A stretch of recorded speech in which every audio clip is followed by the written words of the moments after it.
Yeah!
We'll be fire on the mountain.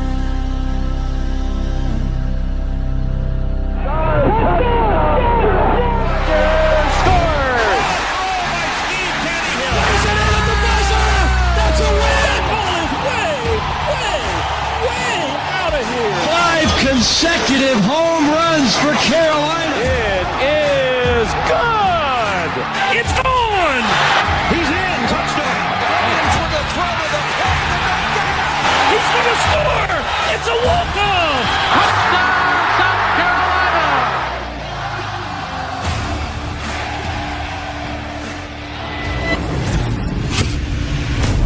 All right, greetings and good morning. Welcome aboard and welcome home. Inside the Gamecocks, the morning show built by the Barndo Co. and presented by our friends at Resto Pros, who are always there when you need them. Resto Pros of the Midlands, Resto Pros Midlands, SC.com. The Barndominium Company can build your dream house right here in South Carolina or even up there in North Carolina. Shane Beamer mentioned North Carolina yesterday. We'll talk about that here in just a little bit.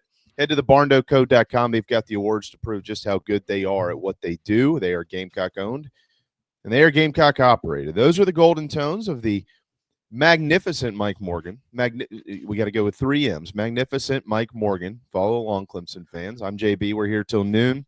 JC and Mad Dog coming up then. We got John Strickland coming up later in our program. Shane Beamer, of course, met with the media yesterday, as did Nick Barrett, DQ Smith, and Heisman Trophy candidate LaNorris Sellers. We've got some video from some of the comments made by those guys yesterday, and also Brian Kelly and the importance of Game 1, which is in the Upstate. I'm not sure if any of you are hearing tired of hearing Big Dumper yet, but I am. I tried to watch the All-Star game last night, and every 30 to 35 seconds, someone referenced Cal Raleigh's rear end. Or the home run derby, I should say. The All-Star game is tonight. Gamecocks have a couple of more guys go in the draft. We'll mention some of that. But John Whittle will be here tomorrow, so we'll really get a little bit deeper into baseball tomorrow. But it's still pretty much football stuff, Mike. And we've got Kirby Smart set to take the podium right now. As a matter of fact, he'll be followed by Hugh Freeze, Josh Heupel, and Steve Sarkisian today, day 2 in Atlanta. Good morning, my friend. How are you? Good morning. Yeah, those of us that got the Big Dumper cheap in our fantasy baseball draft, we love him. Yeah. He kind of came out of nowhere, and I'm not going to pretend like I knew he was going to become Babe Ruth this year in Seattle. But I didn't watch a second of the Home Run Derby. The Home Run Derby for me has become like the slam dunk contest. It's a little played. I'm kind of over it. But nevertheless, it doesn't have the stars anymore. That's the problem to me. Yeah, and it's just, I don't know. I can't get juiced up about it anymore. I'm going to say something. Say it. Bring it. I'm not trying to be personal. It's just preference. Okay. I don't think Major League Baseball has a voice. Like and for everybody who wants to talk Carolina football, we're going there in like literally 30 seconds. But I really respect Carl Ravage. Okay. I've always respected Carl Ravage. I always associate Carl Ravage with Baseball Tonight, the old days when the games were done, and Carl Ravage was the king of carrying through what happened during the day in baseball. I don't love him in the World Series. Don't love him as a play-by-play guy. I got a lot of respect for Eduardo Perez. I just can't do Eduardo Perez. Like, I'm sorry if he's a big fan of this show. I hope he understands. I just, Mike, I can't, like, it sounds like he's smoking a cigarette the whole time.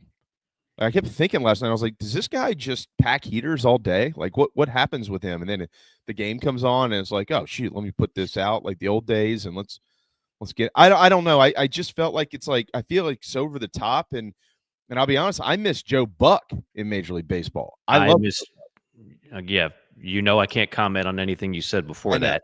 But I will agree with you. I have no problem saying this. I miss Joe Buck. Mm-hmm. And Fox has the World Series, not ESPN. But and Joe Davis is fine. I first met Joe working the SEC tournament, and came up when he was an aspiring broadcaster, and good young man, and Fox pretty much gave him the keys to the car because they knew they were going to lose Joe Buck. They wanted some young guy that was kind of on the rise. That was their selection.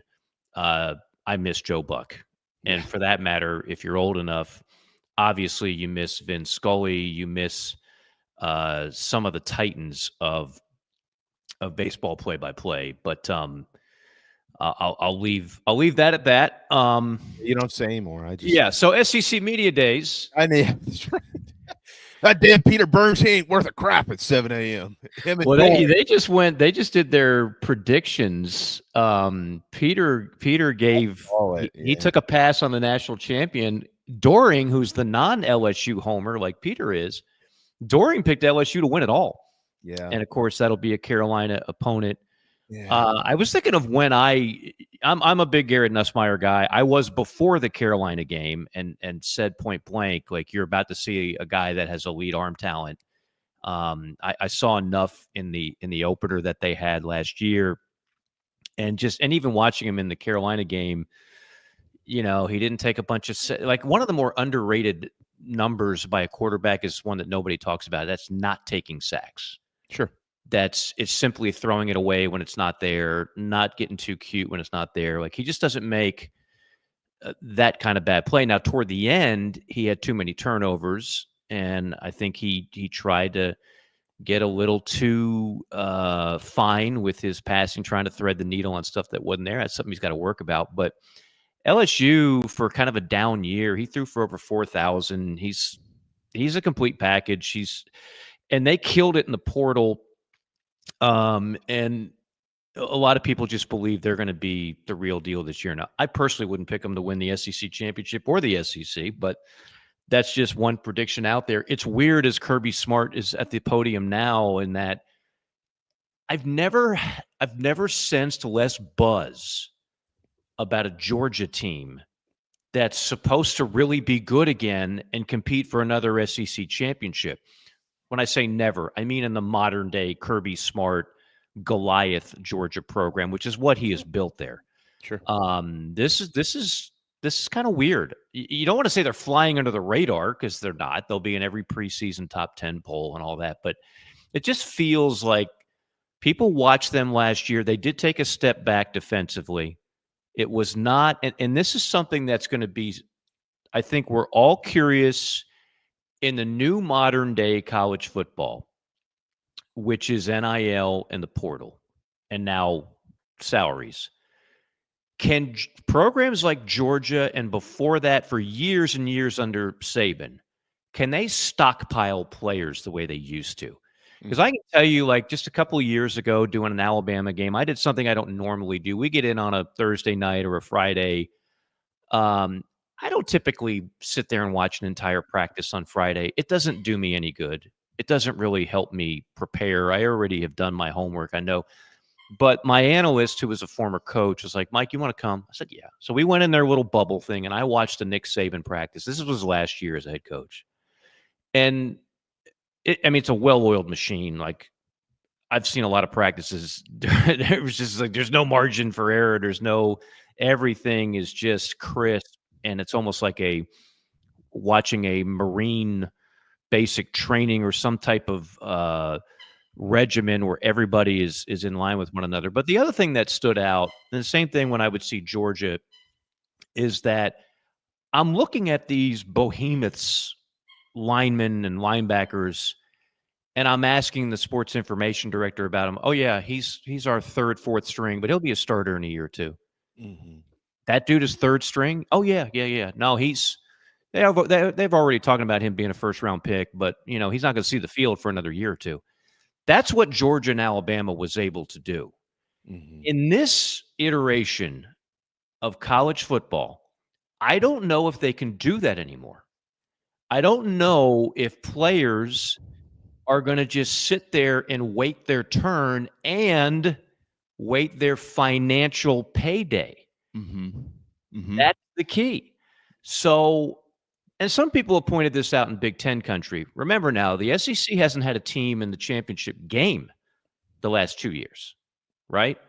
Big Ten's won the last two, and the SEC hasn't had a team in the final game of the year the last 2 years. That has not gone unnoticed. A lot of other conferences like the Big Ten are saying, yeah, the party's over. We'll see about that. But it is a point to be made that all of a sudden now, maybe that kid who was going to go to Georgia, to Alabama, that was going to have to wait 2 years before he gets not only playing time, but again, a big payday. He's now going to go to Ohio State and play right away. He's now going to go to Michigan and play right away, or he's going to go to another SEC school and play right away. So it is curious if maybe that is one thing, and I'm sure a lot of fans out there would be saying, well, thank goodness, I'm tired of seeing those couple of programs being able to do that. Well, we're just struggling to fill out our two deep. And they're sitting there just going stacking up 4 of them, just blue chip, just solid gold linemen here and there. And that to me was the complete separator. Yeah, they get great quarterbacks. Yeah, they get great wide receivers and running backs and safeties. But it's the way they were able to stockpile linemen that I think separated. And I'm curious to see if maybe that era is passing by and more of those linemen say, nah, I'm good. I'm going to go somewhere else and play right away. At least temporarily, and I'm with you. Now, I will say this: the fact that Georgia and Alabama, as you kind of pointed out, and we'll see if maybe this changes after media days. To this point, I think there's a question mark. Well, let's put it that way. I think largely there's a question mark. Generally, most year, actually every year, going back to something you said probably 4 or 5 years ago, which was, hey, look, you think we can't predict college football? Okay. In 2022 and in 2025 and in 2030, give me 4 teams that you think will make the college football playoff. And I guarantee you they're going to be probably 4 of the same 5 every year. We've had these conversations a lot. I do think that because there's a question mark around these programs right now that actually kind of maybe bodes well for them. At least that's the way I feel about it right now. To your larger point, we've got video of Shane Beamer answering a question and Lane Kiffin basically answering the same question later. And we're going to tie these in coming up here in just a little bit. But to your point, in the state of Georgia, okay, Mike, there's 29 kids who are rated 4-star or better. Okay. Now, again, I don't always go by the stars. You don't always go by the stars. The coaches don't always go by the stars. We all know that. But in recent memory, if Georgia wants a kid who's a very good football player from the state of Georgia, they get him. They'll lose a guy here and there, but they get him. Of those 29, the Dogs have 4. Okay? Texas A&M has 4 of the top 11 prospects in the state of Georgia right now. Mm-hmm. Notre Dame has gone in and gotten guys. Colorado, Stanford, I'm looking at it now, Tennessee. Of course, Alabama will always pick a couple up out of the great state of Georgia. Michigan has gone in there. North Carolina has gone in there and gotten a guy. I think what you are explaining is a bigger picture of college football right now, which is you can go somewhere and get paid probably more money oftentimes. And that's going to be more worth it to you to take the money. If you have to take less money to sit the bench at Georgia or South Carolina or whatever, but you take more money to sit the bench somewhere else, knowing you can hop in the transfer portal and leave after you've already been paid. A lot of kids are taking that chance right now. It's a very short-sighted deal, but it's happening. And so I think that Georgia, I don't think any of these top schools, even the ones that we think are immune, aren't from the changing landscape of college athletics. And again, we're going to play some stuff on that coming up here in just a little bit. But I think you're on to something there. Now, does it stay this way forever? I don't think any of us have that answer. I mean, there's supposedly changes coming to college athletics, right, that are going to maybe temper some of this craziness that's been going on. Yeah, right. They're already here. And in about 2 weeks, supposedly, things are supposed to get implemented, right? So we'll see. But I don't think Georgia and Alabama and Texas, well, maybe not Texas, but Georgia and Alabama and some of these other schools that we've grown to look at as the stability of this sport when it comes to getting whoever the hell they want, stockpiling 3, 4, 5, 6 guys at every position. I don't think they're immune to this changing landscape right now either. Yeah, and let me say this. Don't get it twisted. I still think the cabal, as we call it on JCM, is not going anywhere. Yeah, yes. I'm with you You'll on never that. and in my opinion, and JC and I've talked about this. He's been quick to point out, hey, there's a clearinghouse. Like, they're not going to just allow any of these shady NIL deals anymore. And there's a hard cap, $20.5 million, and about 15 of that is a hard cap for football. Yeah, but I think the programs with the most money and resources are going to find a way for that money to make its way into the hands of top prospects. I just do. I hope I'm wrong. We'll see. I think it's going to be more of the same. I think the return of the bag man is a real thing. And I think a lot of these NIL deals will still be sketchy. And if you try to, if Deloitte tries to say, oh, wait a minute, that's not legit, they're going to say, here's my attorney, speak with him, and we'll see you in court. And so I've been saying this for years. Yeah. Everybody always looked at me like I had three heads. I was like, how are you going to do this? Yeah. There's no formula for it. I don't care what formula you say you came up with. How is that going to hold up in court? Right. It's not.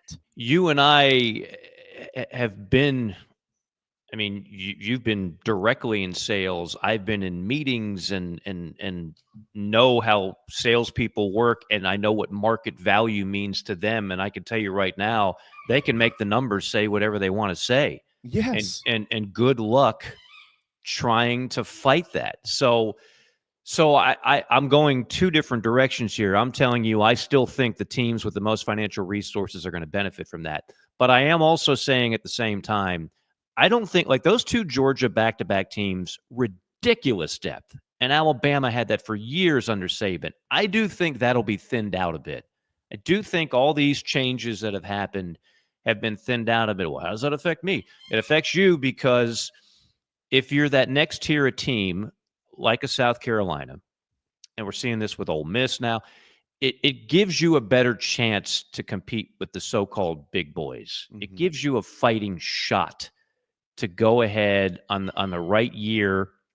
You know, it might not be like a 10-year run, but maybe that one magical year, you can go and play and stack up against anybody in the SEC.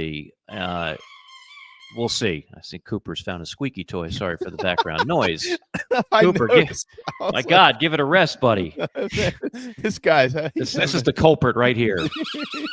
Okay, he wants to play. He wants to play. He's celebrating a 16-week birthday, and he's got some energy. He's a quick twitch, quick off the edge, and you don't need to sub for him. He'll play the whole game, every down, and he'll bring the heat. He's got a big motor. He's got a David Pollock sized motor, that guy. I like that.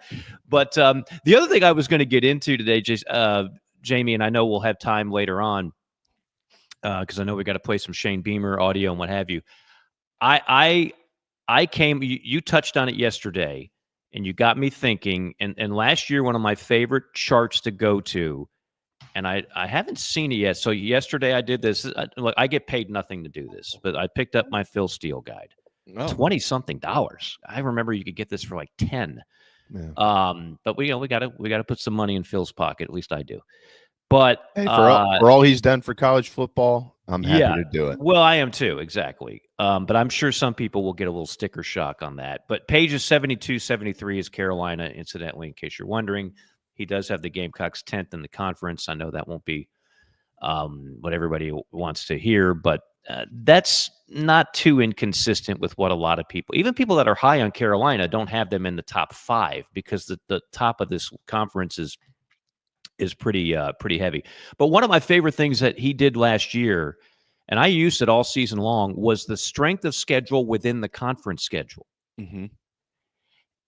And I'm going to show you, I'm going to stack up Carolina with the help of Mad Dog. We don't have to do it right now, Mad Dog, because I know we're up against it. I'm going to show you Carolina's schedule compared to another SEC team. It just happens to be an opponent. And you tell me, Jamie, if there's not a drastic difference between those two conference schedules. Drastic. And that certainly one of the things that happened to Vanderbilt last year, they hit a wall. Pavia was beat up. That's why I was so confident Carolina was going to blow the doors off the doors, because I saw Vanderbilt starting to hit a wall. And that it's going to happen to Vanderbilt more than it's going to happen to a lot of teams, but because they don't have the depth. But it's everybody is no one's immune to that. And the more difficult schedule you play, the harder it is to win big games late in the year. So I'm going to just give you an example. And to me, it's the biggest challenge the conference is going to have moving forward, whether it's 8 or 9, is how to make these things more equitable. Because it seems like every year we're talking about the same few teams, including Carolina, having a ridiculously more difficult schedule than the teams at the bottom. I can't wait to see it. We'll pop that up later. Yeah, I can't wait to see that. We'll talk about that. Who was the most impressive yesterday at Media Days? I think it's a pretty simple answer, personally. And Lane Kiffin and Paul Feinbaum, I just got to say, I know that's just gold. It should be like a weekly show or something. It should. I mean, yeah. And for those that know, I know a lot of Ole Miss, and Paul's being rude. Like, Lane's in on the joke. Yeah. Lane insisted on being on the segment. You have to understand, they're playing. We used to use a term. Are we playing radio here? Or are we just like intentionally having a little bit of a dispute, even just for entertainment's sake? That's what they're doing. It's role playing. Yeah. They actually like one another. Yeah. If Paul drank, they'd probably go out and drink beers together. But it is gold. It's 8 minutes of gold if you haven't seen it.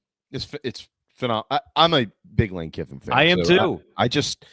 He's the closest thing we have to Spurrier, Jamie. I mean, because they're not exactly dynamic personalities going to that podium. With all due respect to the 16 SEC coaches, he's the closest thing we have to Steve Spurrier. Yeah. Well, and I love his dry sense of humor, because I have one of those, and I hear it, both. I see it. I'm like, oh, this is good. This is fantastic. It's great. They'll ask him a question on the podium. He's like, I mean, yeah, what? Like, what you? Lane is living his best life. He's got like 10 family members now living in Oxford. I won a few bets the last couple of years. Oh, he's going to Miami. Oh, he's going to Auburn. Oh, he's not going anywhere. Yeah. He's pretty good. You want to know why? Because if he wins 8 games at Ole Miss, you know what they do? They give him a pat on the back. They don't put him on the hot seat. Yeah, they give him more money and extend his contract too. Exactly. Yeah. If he gets 10 wins, he's a god in Oxford. Which is where he is right now. All right, Mike, take us to break, please. Let's do so. Speaking of godlike figures, when you've got a bad roof, you might pray to God. When you got a hole in that roof and you got mold or something going on, or God forbid, water leaking in your house, you will pray to the gods. I'm not going to ask you to do that necessarily. This is not that kind of program. But I will tell you should probably call the Leitners in Mid-State Roofing. Larry Leitner, Blake Leitner, they've got you taken care of. They have for over 30 years. The proven leader in roofing and waterproofing in the state of South Carolina. They've got maintenance contracts. They've obviously got the ability to put a new roof on a home, on a business, whatever the case may be. One-stop shop. Mid-State Roofing, 803-356-1919, 356-1919. Give the folks at Mid-State Roofing a call today. We got some audio and video of Lane and Shane. How about that? Coming up here in just a little bit, Mike will put a side-by-side of a couple of schedules. We've got John Strickland. We'll let you hear from LaNorris Sellers and much, much more from Media Days yesterday, and we'll talk a little baseball too. Hang tight. We'll be right back.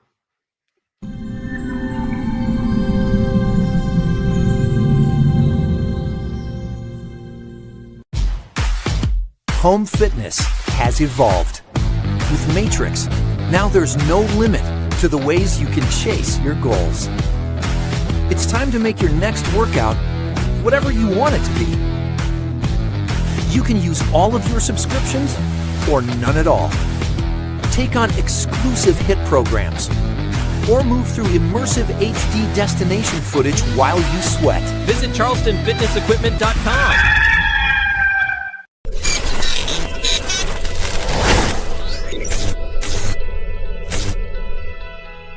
Palm Casual Patio Furniture are proud supporters of our Gamecocks. We have been making and supplying the highest quality outdoor furniture you can find for almost 5 decades. If you use your outdoor space to watch the Gamecocks, make it the best it can be. Visit palmcasual.com or visit one of our 4 locations in South Carolina. Go Gamecocks!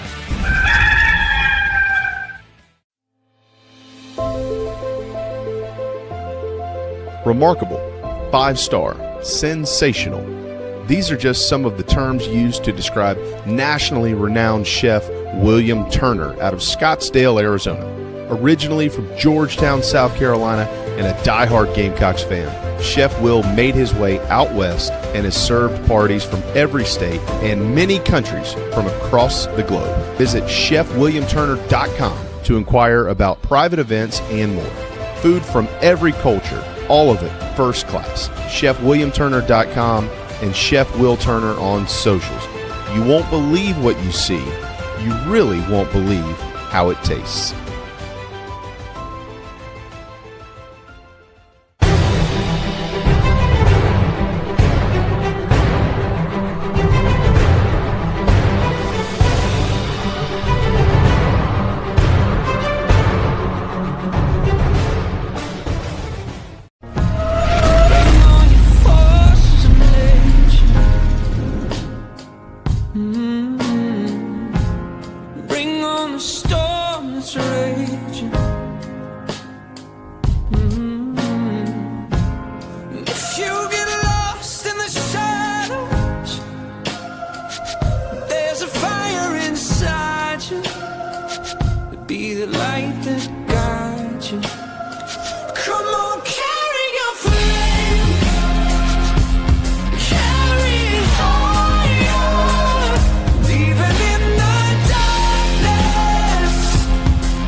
It is 10:32 a.m. Welcome back. Tuesday, July 15th, day 2 of SEC Media Days, the Golden Tones, and JB, John Strickland, or Strick, better known as Strick, coming up here in hour number 2. So, Mike, let's get to your side by side coming up here in just a minute, because we could probably play off of what we're about to play here. Absolutely. So we'll play clip 1 here in just a second, but it's a back-to-back. Shane Beamer asked a question yesterday by our friend Ben Portnoy about some of the rules changes and things like that. And then Lane Kiffin was essentially asked kind of the same question a little bit later on. Listen to their responses. Mike and I were just talking about some of this to a point. Listen to their responses on this.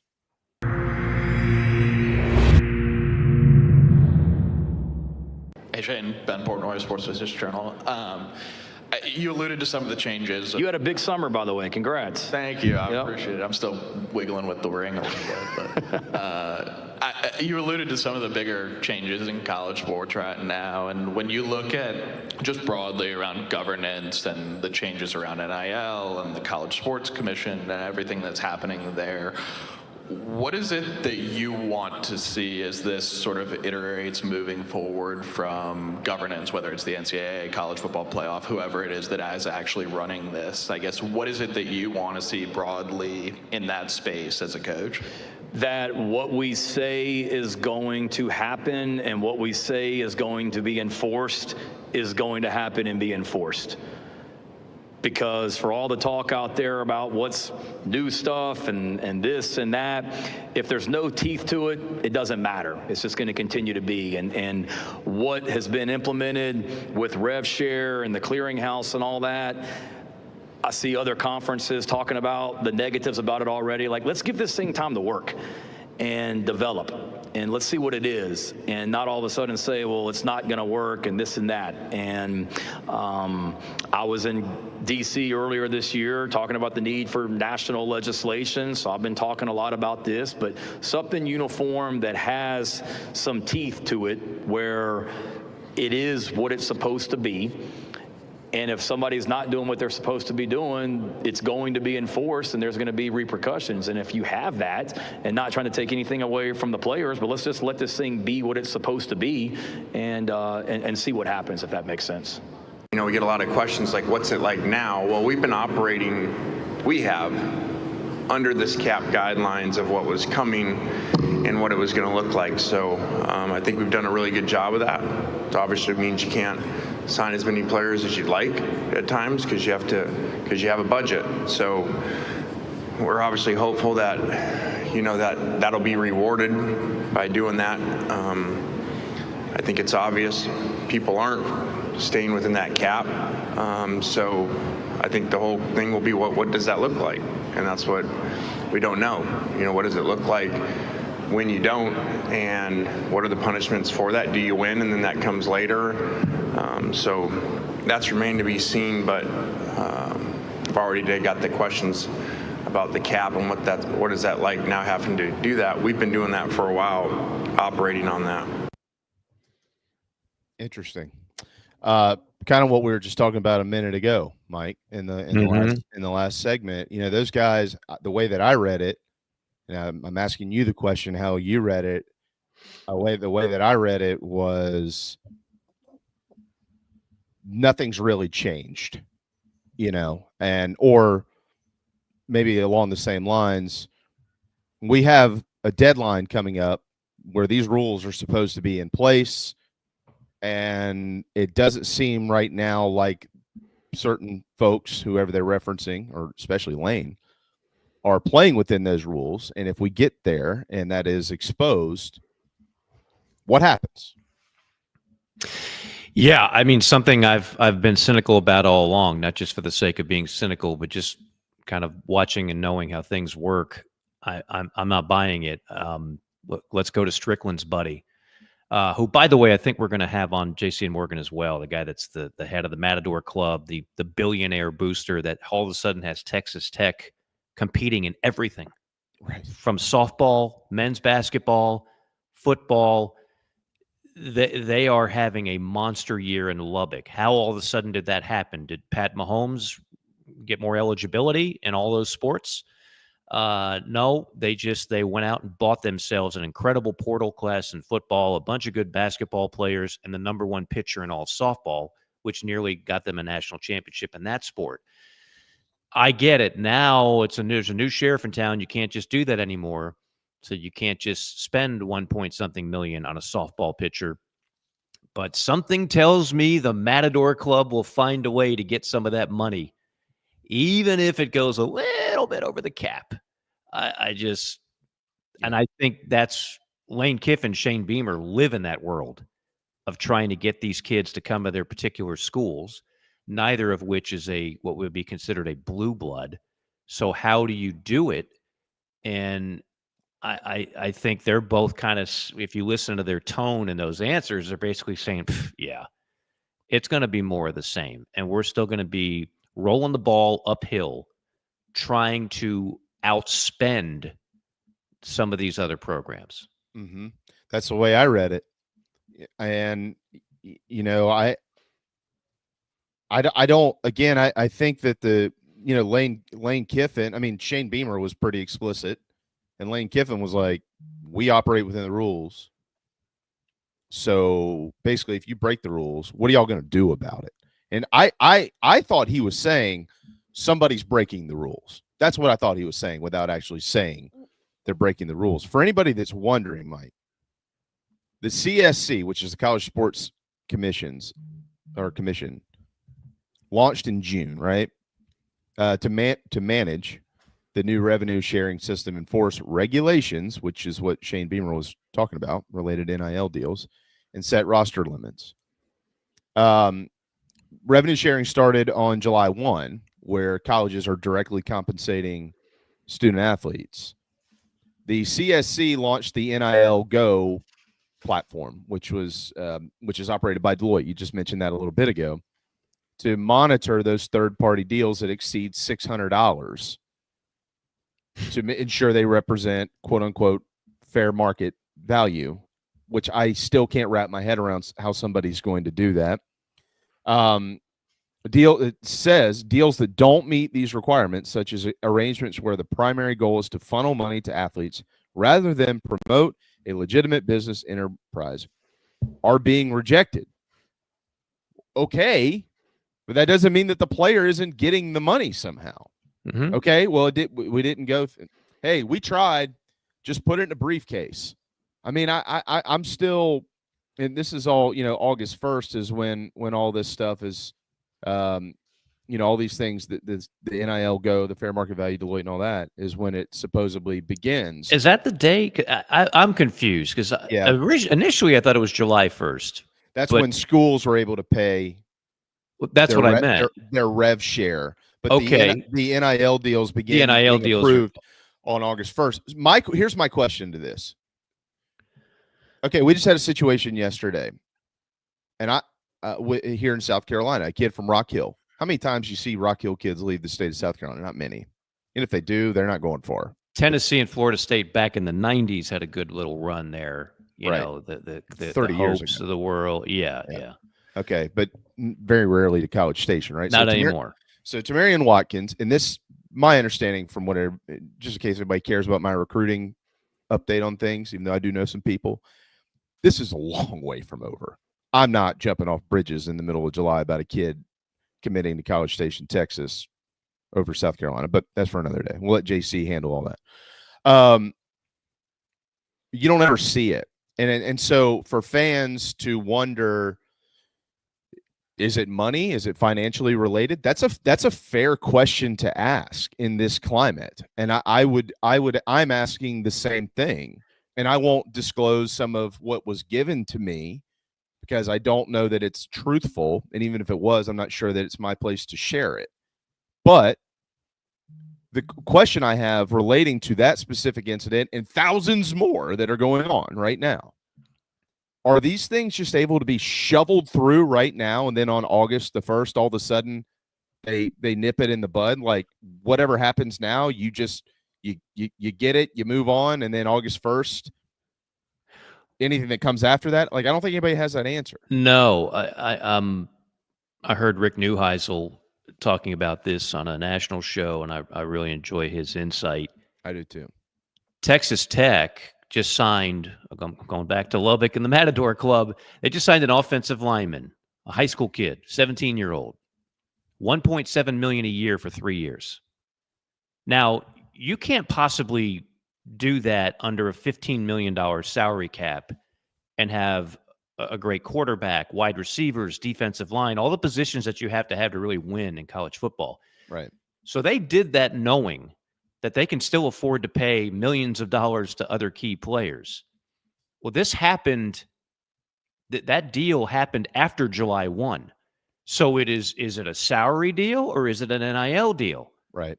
And he was saying, I don't know. I don't get it. How do they get away with this?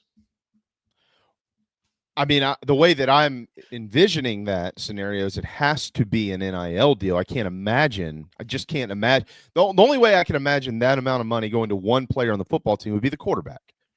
Or a defensive end. Yeah. Like Jadeveon Clowney nowadays, yeah, he would command a 7-figure coming out of Rock Hill.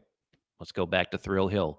He would command a $7 million 7-figure salary because everybody knew how good Jadeveon Clowney was. I started hearing about him when he was a sophomore. Yeah. Because my producer on Carolina Panther games was the same guy who did play-by-play for the high school football game of the week in Rock Hill. And so he was like, wait till you hear about this kid they call Doo-Doo. I was like, Doo-Doo? Yeah, because he makes offensive linemen look like. And so he would have been able to command that. But then nowadays, would you be able to fit that under the so-called salary cap? And I just think they're kind of doing this like, we'll give them the money and then we'll figure it out. Mm-hmm. Figure it out means we have ways to get the other kids millions of dollars. That's just they didn't like not think about this. They didn't not think it through when they gave that kid 1.7. So well, I don't know. I just think that we're it's a constant shell game. It has been since the beginning of time. Anybody who's been if you ever run your own fantasy football or baseball league, I can tell you I've done it for a while. There's always people trying to find a loophole to cheat. Mm-hmm. That's what I spend half my time doing as a commissioner. What is this guy doing to try and beat the rules so he could win a couple $100? Well, this is not for a couple $100. This is for national championships and a lot of money at stake.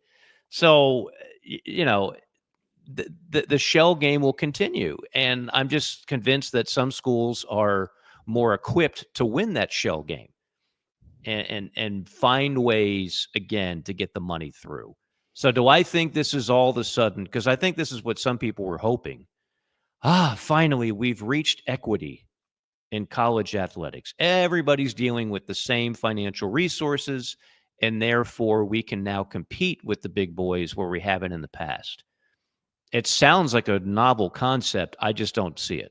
No, and that even in that, it's still only in revenue sharing. It is not in name, image, and likeness. It's not in the free market, and that's, I think, where we are. I actually, things have, in my opinion, have become a little bit clearer here, and I'm gonna take this in a little bit of a different direction here in just a second, but I think coaches wanted these rulings to come down, Mike, so they could come down, and then they could figure out the secrets after that. Okay, here's what we can't do. So let's figure out how we can do it. Okay, the rest of us were looking at it going, oh, there's going to be structure. The coaches were looking at it and going, there's going to be structure here. So if we want to do this, this, and this, we can't do it the way we used to do it. Now we have to go figure out another way to do it. They're always going to find a workaround. And that's what's going on, I think, in my opinion.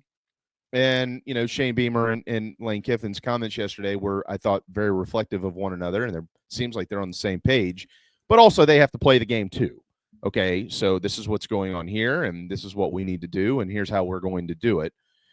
With all that said, you just mentioned something a moment ago, and Shane was asked about this yesterday too. I didn't put it in a video this morning, but he was asked about the college football playoffs. And he said that he is all for expansion. Of course, he went on to point out that there's 4 teams in this league that we've done multiple times around here who have a built-in P5 game. Clemson, Florida State, Louisville, Georgia Tech, all ACC opponents for Kentucky, Georgia, South Carolina, and Florida, right?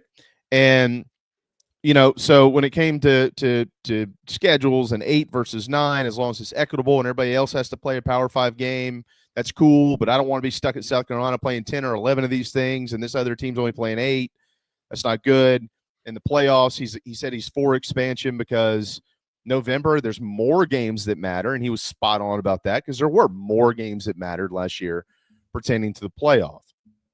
But with everything that we just said a moment ago, if this is going to be the normal in college football, it's probably a good thing to go to 16 to at least have another avenue to help programs elevate their floor a little bit. South Carolina just missed it last year, right, Mike? But if there was a 16-team playoff, would have been in. They would have been in. Now, you brought up something, and you can cue up Phil whenever you want here. Okay. Here's the other side of this, the actual football side of things. Yeah, take money out the table. Everybody hates talking about money. Yeah, let's get rid of money. Now we're talking about players and talking about development and talking what do about most couples argue about, Jamie? What do most couples? What Yeah. leads to the divorce lawyers? Yeah, When money. you argue about money, Right. But and if she's sleeping with the pool boy, but that's a whole other story. well, you have to have enough money to build a pool first. That's true. Okay. I've never had a pool, so I wouldn't know about So you don't this. have to worry But about I it. hear things. You're more worried about the Miami. Julio fan. is very enticing when he's got that net down there in the deep end. Yeah, Did I say that? You're more worried about the Miami fan who's treating your house for cockroaches, right? So, but It's all about the you, dog. But Got a when roach problem? But when you talk about schedules, as Shane Beamer pointed out, you can't necessarily control who's good in your league. You are going to get that schedule over here. You can't control who you play outside of it. Now, in the SEC, if you have a 16-team playoff, Mike, and you can make your point here. Okay. Now these teams maybe have a little bit more of a chance to get in. Yes. All right. So I saw this. I was going through the schedules yesterday, and I stumbled upon one particular SEC program, and I was like, whoa, seriously? Phil, if you can put these up side to side. So we're going to put South Carolina's up, and then we're going to put Missouri's up. Now, okay. First off, Missouri doesn't leave Como until October 18th for a game against Auburn. Which is crazy. That is bonkers. Okay. They're non-con. They weren't ready to go big. So they went Central Arkansas. You could say Kansas at home might be a challenge. And that is a rivalry game. It was once a big rivalry. And then Louisiana and then UMass. So they don't have. That's the point that Shane Beamer made yesterday, by the way. Which one? That right there. We have Clemson. We're playing Virginia Tech. Well, exactly. And Florida has Florida State, Kentucky has Louisville, Georgia has Tech, and then these other programs have nobody. Like I talked about yesterday, LSU makes up for it. I think they play a powerhouse in week one just about every year, and I give them credit for that, even though they keep losing it. We'll see how they do at Clemson. But beyond the fact that they don't have a game away from home until October the 18th, so they'll be buying Halloween candy by the time they actually have to leave Como for a game. Forget about those non-con games. I want you to focus on the conference games. So what do you see? You see Alabama and South Carolina, obviously formidable foes. At Auburn, I think will be a difficult game. I've got a special interest in that game. I think that's going to be a good one. Vanderbilt, A&M, Mississippi State, who everybody has projected as the worst team. Oklahoma, maybe they bounce back, maybe they don't, and Arkansas. So, Arkansas, Mississippi State, even Vanderbilt, as good a story as it was last year, these are all teams projected in the bottom third. Oklahoma maybe somewhere in the middle. I know some people think they'll be a surprise team this year. Auburn has been struggling. They don't play Georgia. They don't play Tennessee. They don't play LSU. Texas. They don't play Texas. And now I want you to look at South Carolina's 8 teams, in addition to Vatech and Clemson. And it's at Missouri, Kentucky, we'll see if they get any better. At LSU, some people think they can win a national championship. Oklahoma, Alabama, at Ole Miss, again expected to be very good. At Texas A&M, some people think that's going to be a big surgent ascension for A&M this year. It's not apples to apples. So at the end of the year, let's say both teams are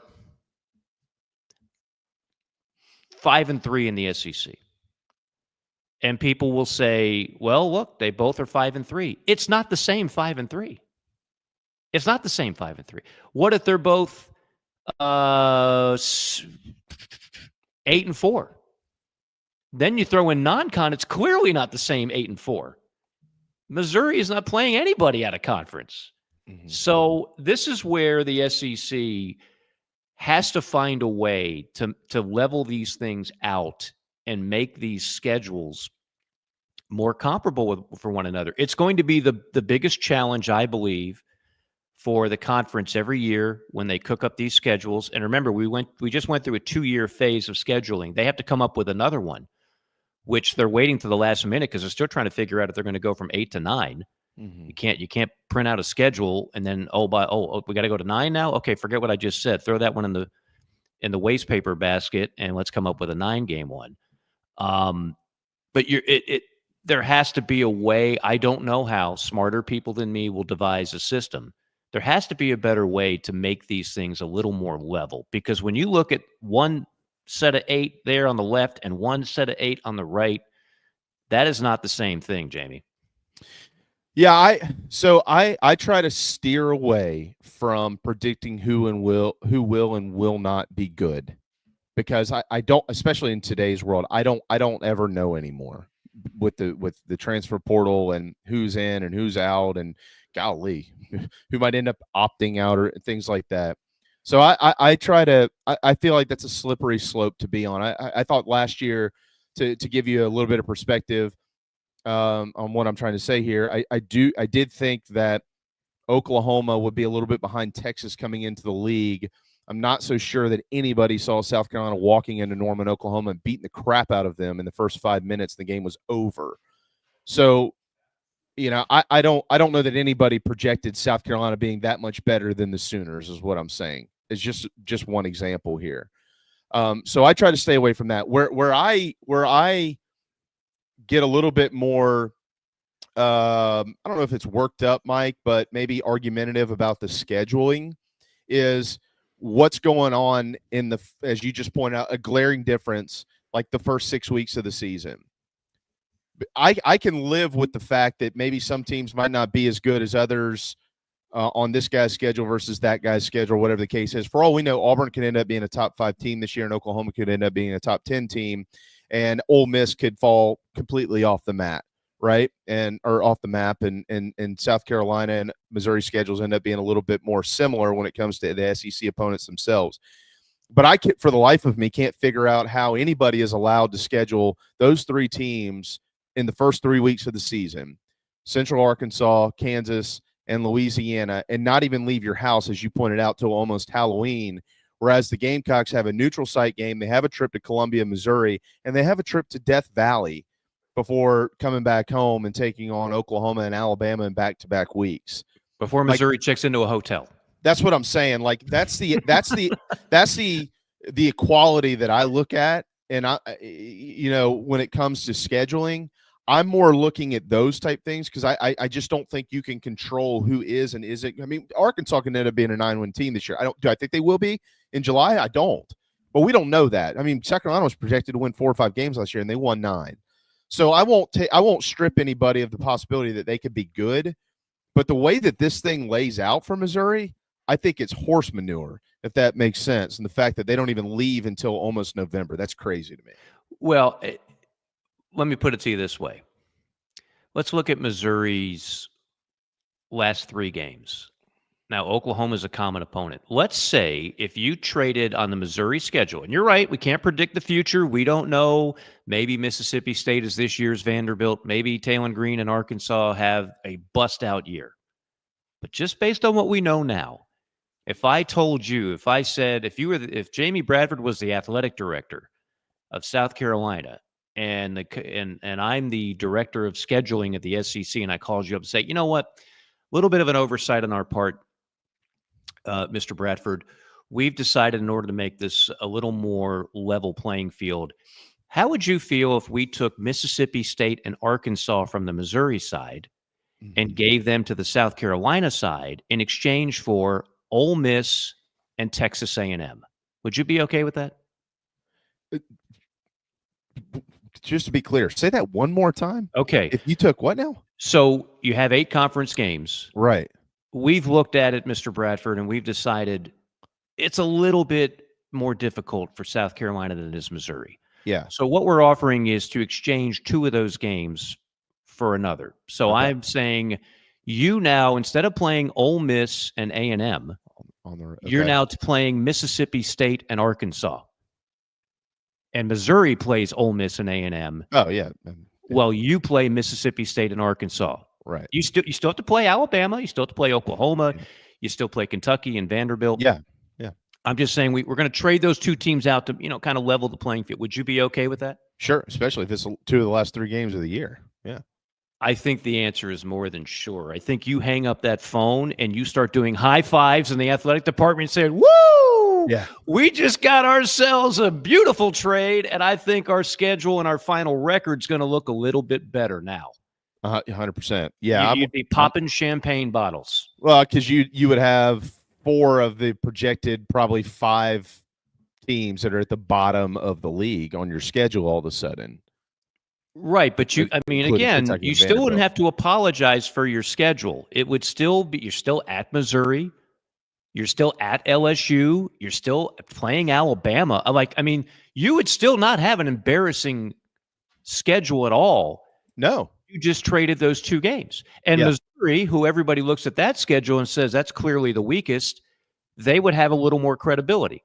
So what I'm saying is this is how this could be done. If you look at it, it's clearly not the same. They're both 8-game conference slates, and at the end of the year, let's say they're both 5-3. My 5-3 is not the same as your 5-3. No, and to build on your point, and then we'll get out of here. I know Phil's cueing the music. To better your point, I can, again, these things, are they ever right? Not generally, but also picking the bottom of the league sometimes is much easier than picking the top of the league, Mike. I would venture a guess here that when predictions come out this week, Arkansas, yes, Vanderbilt, even though they won 6 games last year, and certainly Mississippi State are going to be 3 of the 4 teams at the bottom of the league, right? Correct. So if you're Missouri and you're better than those teams and you you already have 3 built-in wins. If you're asking me for South Carolina with the Gamecocks, give me their 3 built-in SEC wins this year. I'd say I don't know if they have any, but I'll give you one. I'll say Vanderbilt. I'd say 2. Vanderbilt and Kentucky, if we're going to go that route. But I can't give you 3. So when you're in an 8-game schedule, if you have 3 built-in wins, you need 1 more, and you got a 500 record. You win all those non-conference games, you got 8. You pull an upset, you got 9. And what we saw last year with the committee, they don't know how to tell the difference between strength of schedule. No. They have no idea. Right. That's so bingo. So when they're looking at something like this and they see 2 8-4s, 2 5-3s in the SEC, they don't know how to tell the difference. They haven't picked up on that. Basketball, they're a little ahead of the game. Yeah. The net ranking, they have an idea, quad 1, quad 2. There's a lot to learn for that committee again this year. But I think going forward, and that's just one example. I mean, we could look at Texas versus Florida. We could look at Georgia versus Kentucky. There's a bunch of them where my 8 is not the same as your 8. And I realize you can't. Nobody knows exactly how good a team is going to be before the ball is kicked in late August, but you have a general idea that at LSU is a more difficult game than Vanderbilt. You have a general idea that Ole Miss is clearly a better team at this stage than Mississippi State. So you can tweak it a bit. As Greg Sankey pointed out yesterday, strength of schedule and strength of record. How do we make that the focal point for the college football playoff? All right. Gamecock Traditions gets me dressed virtually every day. I do have my Ribo Braves hat on, though, for the city of Atlanta hosting the All-Star game tonight. What is that? Ribo, who sends me all my hats that I always wear. This is their Braves hat? Yeah, it's the Braves feathers. Oh, I didn't even make that out. Okay. Yeah, it's their Braves hat. So they sent me this. So I'm dressed in my Braves gear to represent Atlanta tonight. Yeah. Finally hosting the All-Star game they should have hosted 5 years ago. Should have. And so that's for another day. Head to GamecockTraditions.com, though, to get your Carolina gear. Football season's going to be here before you know it. You're going to look up and go, man, I missed all the deals. Yeah, because you didn't listen. Listen. Be like my kids and be good listeners sometimes. All right. We got Strick coming up. We've got more video/audio. We got more Golden Tones. Got a lot of fun. Hour 2 coming up. Hey, this is Cornbread Cowboy, and you're listening to the show. We'll be right back. Happy summer from the Barn Dominium Company, where they are building dream homes all across the Carolinas. Their turnkey process can be custom designed, and you build it your way. Make your dream a reality. Visit thebarndominiumco.com. That's thebarndominiumco.com for floor plans, photo galleries, locations, and to learn more about us. Gamecock owned and operated.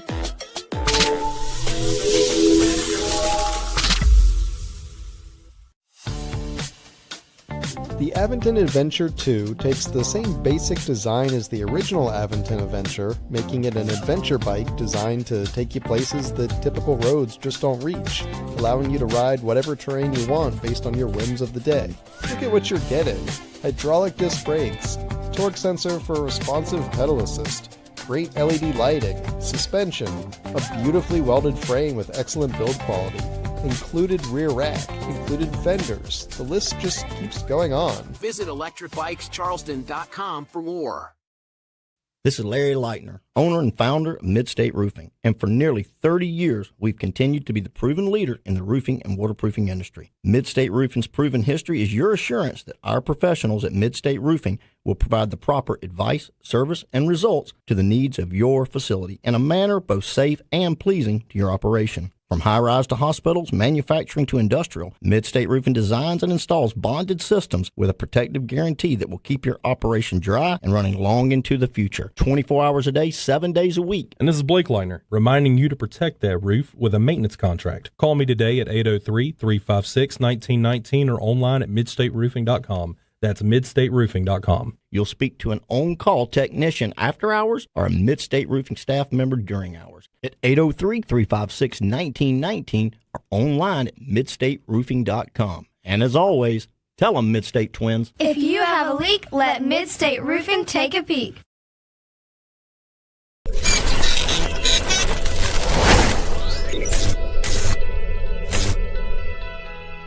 Palm Casual Patio Furniture are proud supporters of our Gamecocks. We have been making and supplying the highest quality outdoor furniture you can find for almost 5 decades. If you use your outdoor space to watch the Gamecocks, make it the best it can be. Visit palmcasual.com or visit one of our 4 locations in South Carolina. Go Gamecocks!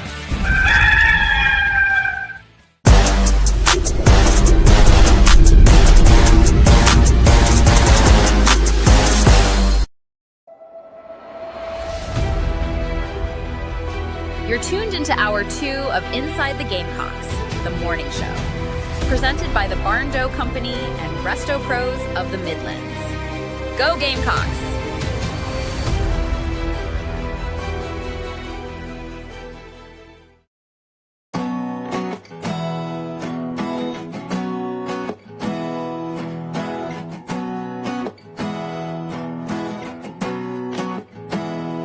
With a little love and some tenderness, we'll walk upon the water, we'll rise above the mist. With a little peace and some harmony, we'll take the world together, we'll take them by the hand.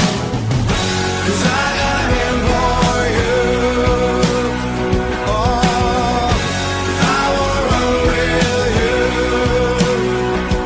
Yesterday, I saw you standing there. Your head was down, your eyes were red. No comb, I touched your hair. I said, get up and let me see you smile. We'll take a walk together, walk the road a while. 'Cause I got a hand for you, I got a hand for you. I wanna run with you. Won't you let me run with you? Hold my hand. Want you to hold my hand. Hold my hand. I'll take you to a place where you can be anything you wanna be, because I wanna love you the best and the best. It is hour 2 of the morning show. Welcome back. Powered by our friends at Electric Bikes of Charleston and always presented by the fine folks in the great furniture of Palm Casual. PalmCasual.com. There's Mike and me. We're both Palm Casual, proud Palm Casual. Proud, very proud. I sleep on mine when the weather's right. Right now, if I slept out there, I'd wake up dead. It's too hot. You sleep on it, and it's got the little pull-out tray, so you can put your beverage right there. And really, you can not only sleep, you can pass out on it, basically. Or You if can you're, drink. if you're Eduardo Perez, you can just put your cigarettes there. I've worked with Eduardo. Is he a chain smoker? I've never. He sounds like it. That's what I'm saying. It's nothing personal, but every time he laughed, I was like, I swear this guy just rips heaters all day. I've told you the story. We've talked about the 2005 win at Tennessee for Spurrier. You remember the game, Josh Brown, the game-winning field goal. So very well. This is when we did the tape delay broadcasts, and they would split the announcers per school. So I was doing it for South Carolina play-by-play. My analyst was a guy named Bob Bell, who was like 70 going on 100.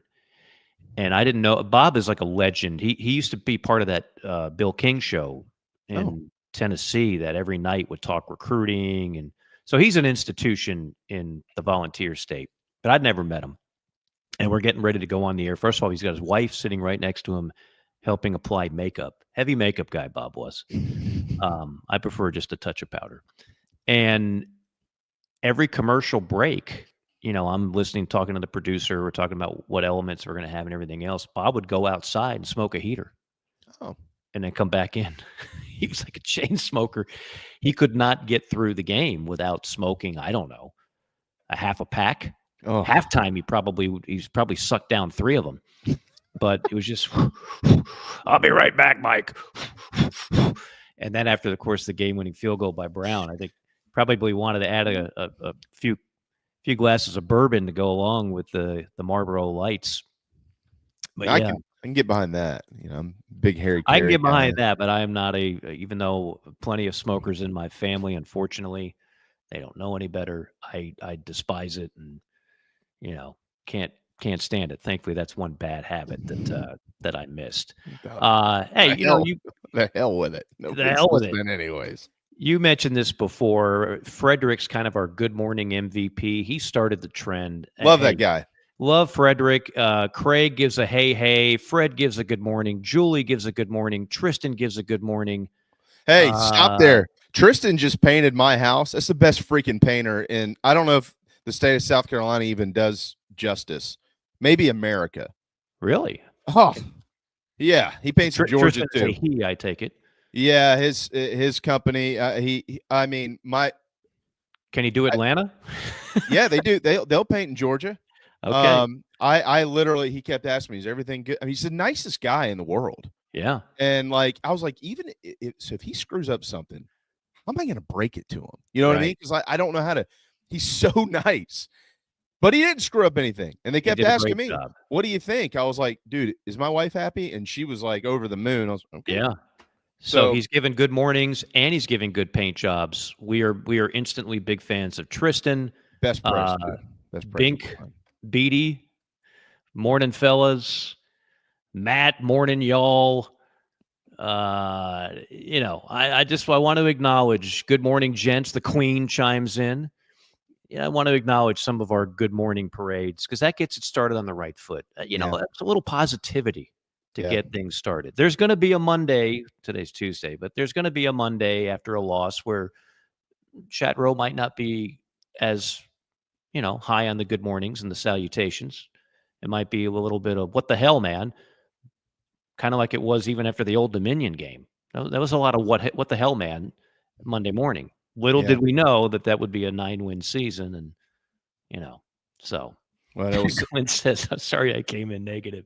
No, Quinn, you're good. You're good. You're good. Craig said, to be honest, Mike, to go back to what we were talking about, if I was the SEC and I gave Commissioner, if I gave AD Jamie Bradford, Deputy AD, I think would be good for you. Deputy's fine. And I said, it was a little bit of an oversight. We're going to make a correction. We're going to trade your games, Mississippi and Texas A&M for Mississippi State and Arkansas. Craig says, well, come on, Mike, that would be fairly weak if that trade would be made, to be honest. And I'm, it would certainly weaken it, but you still have at LSU, at Ole Miss, and Alabama, and at Missouri. Like, that's half your schedule. I'd put that half up against some of the other ones that I see in the SEC. When you get that team at the end of the year, too. I'm just talking conference. The conference can't control the Clemson game. That's a you problem. If I'm in Birmingham, I can control the 8 games that the computer spits out for South Carolina versus the 8 it spits out for, say, Missouri. Mm-hmm. And to me, it's not apples to apples. And look, that's just one example. I can give you several others. Oklahoma last year, good Lord, were they dealt a bad hand. Oh, they were. Well, but kind of back to the point that I made too, though, Mike. I think if you had this conversation 3 years ago, and you said, "All right, let's say that the league was 16 teams 3 or 4 years ago." Okay, just say that Oklahoma and Texas are in. And you said, "All right, we'll pick out the 8 teams that 8, half the league. You don't want to go to these. If you got to go on the road 4 times this year, which most teams do, unless they have like Jacksonville or Dallas, you don't want to go to these 8. So give me the top 8." And then you ask 4 years later, I'm going to go ahead and venture a guess here that South Carolina is going to be one of the top 8 now. You know what I mean? 3 or 4 years ago when they were struggling, I'm not really sure that Carolina would have been in the top 8, maybe a few sparingly here and there. But that was my point, is if all of a sudden Talon Green and Bobby Petrino get on a motorcycle and ride Arkansas into 7 or 8, 9 wins, and then you got to finish the year in Fayetteville and they're playing for their 9th or 10th victory, that's not going to be an easy place to play either. So I'm with you. I'm not disagreeing with what you're saying. Carolina's schedule is more difficult than Missouri's schedule in the SEC and overall. That's not a question mark. I just try to give it time every year. That's the way we see it now. I try to give it time every year to breathe, so we see who these teams end up actually becoming. And that's where totally fair. Where totally the committee's got to get it. That's where the committee's got to get it right. No, you're absolutely right. But let's go back to last year. A year ago, July 15th, you and I are having this conversation, and everybody has Florida, South Carolina, I think Oklahoma as the toughest schedules in the league. They weren't wrong. I mean, if you go back and you look at what Carolina had to play at LSU at home, they weren't as good as some LSU teams, but they were still pretty freaking good. Alabama, we know Alabama had a quote-unquote down year with only 9 wins, but going to Tuscaloosa is a formidable task and proved to be so. Ole Miss at home. Ole Miss had a breakthrough year, should have been a playoff team. Remember that Kentucky game. Everybody wants to talk about the Florida game late. They lost at home to Kentucky. Yeah. Otherwise, they're in the playoff. At Missouri, like Texas A&M, like it was pretty much what we thought it would be. Now, Carolina was up to the task. Carolina didn't win 9 games because the schedule disappointed. Carolina won 9 games because they were better than some really good teams that they played. They won the games they were supposed to, and then they lost the games that, in some cases, they were underdog. I mean, they were an underdog at Alabama, right?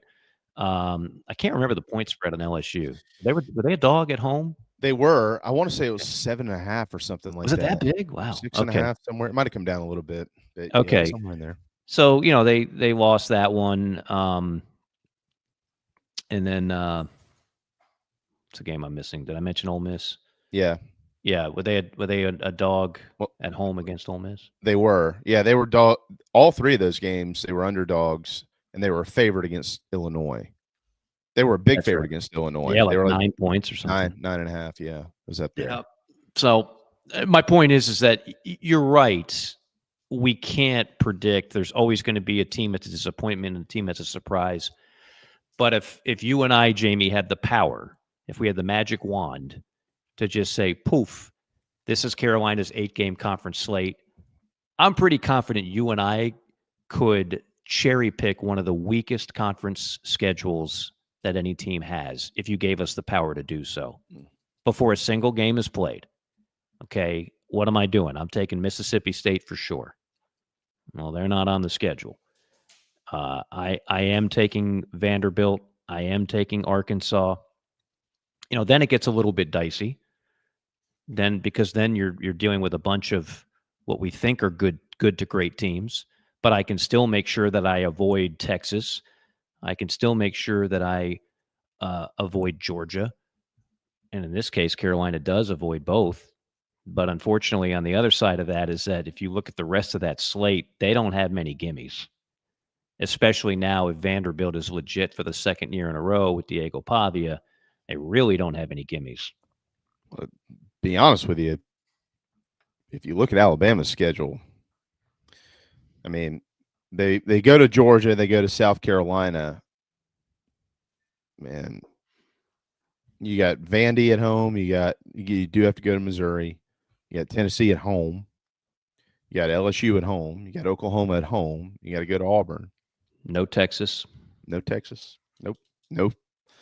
No Florida, which that seems to be a hot pick for a lot of people right now. No Texas A&M. So we'll see. To your point, LaNorris Sellers, Mike, I thought this is going to come off as very garnet glasses. I get it. That's fine. I've never said this about any other player, so it's not like this is some annual thing. I watched every player yesterday. Every player. Okay. I thought he was the most impressive player there. Every interview, you mean? Mm-hmm. Okay. I thought he was the most impressive college football player that attended day one of SEC Media Days. Now, I'm really anxious to hear from Arch Manning today, see how he handles things, because he's the dude now. And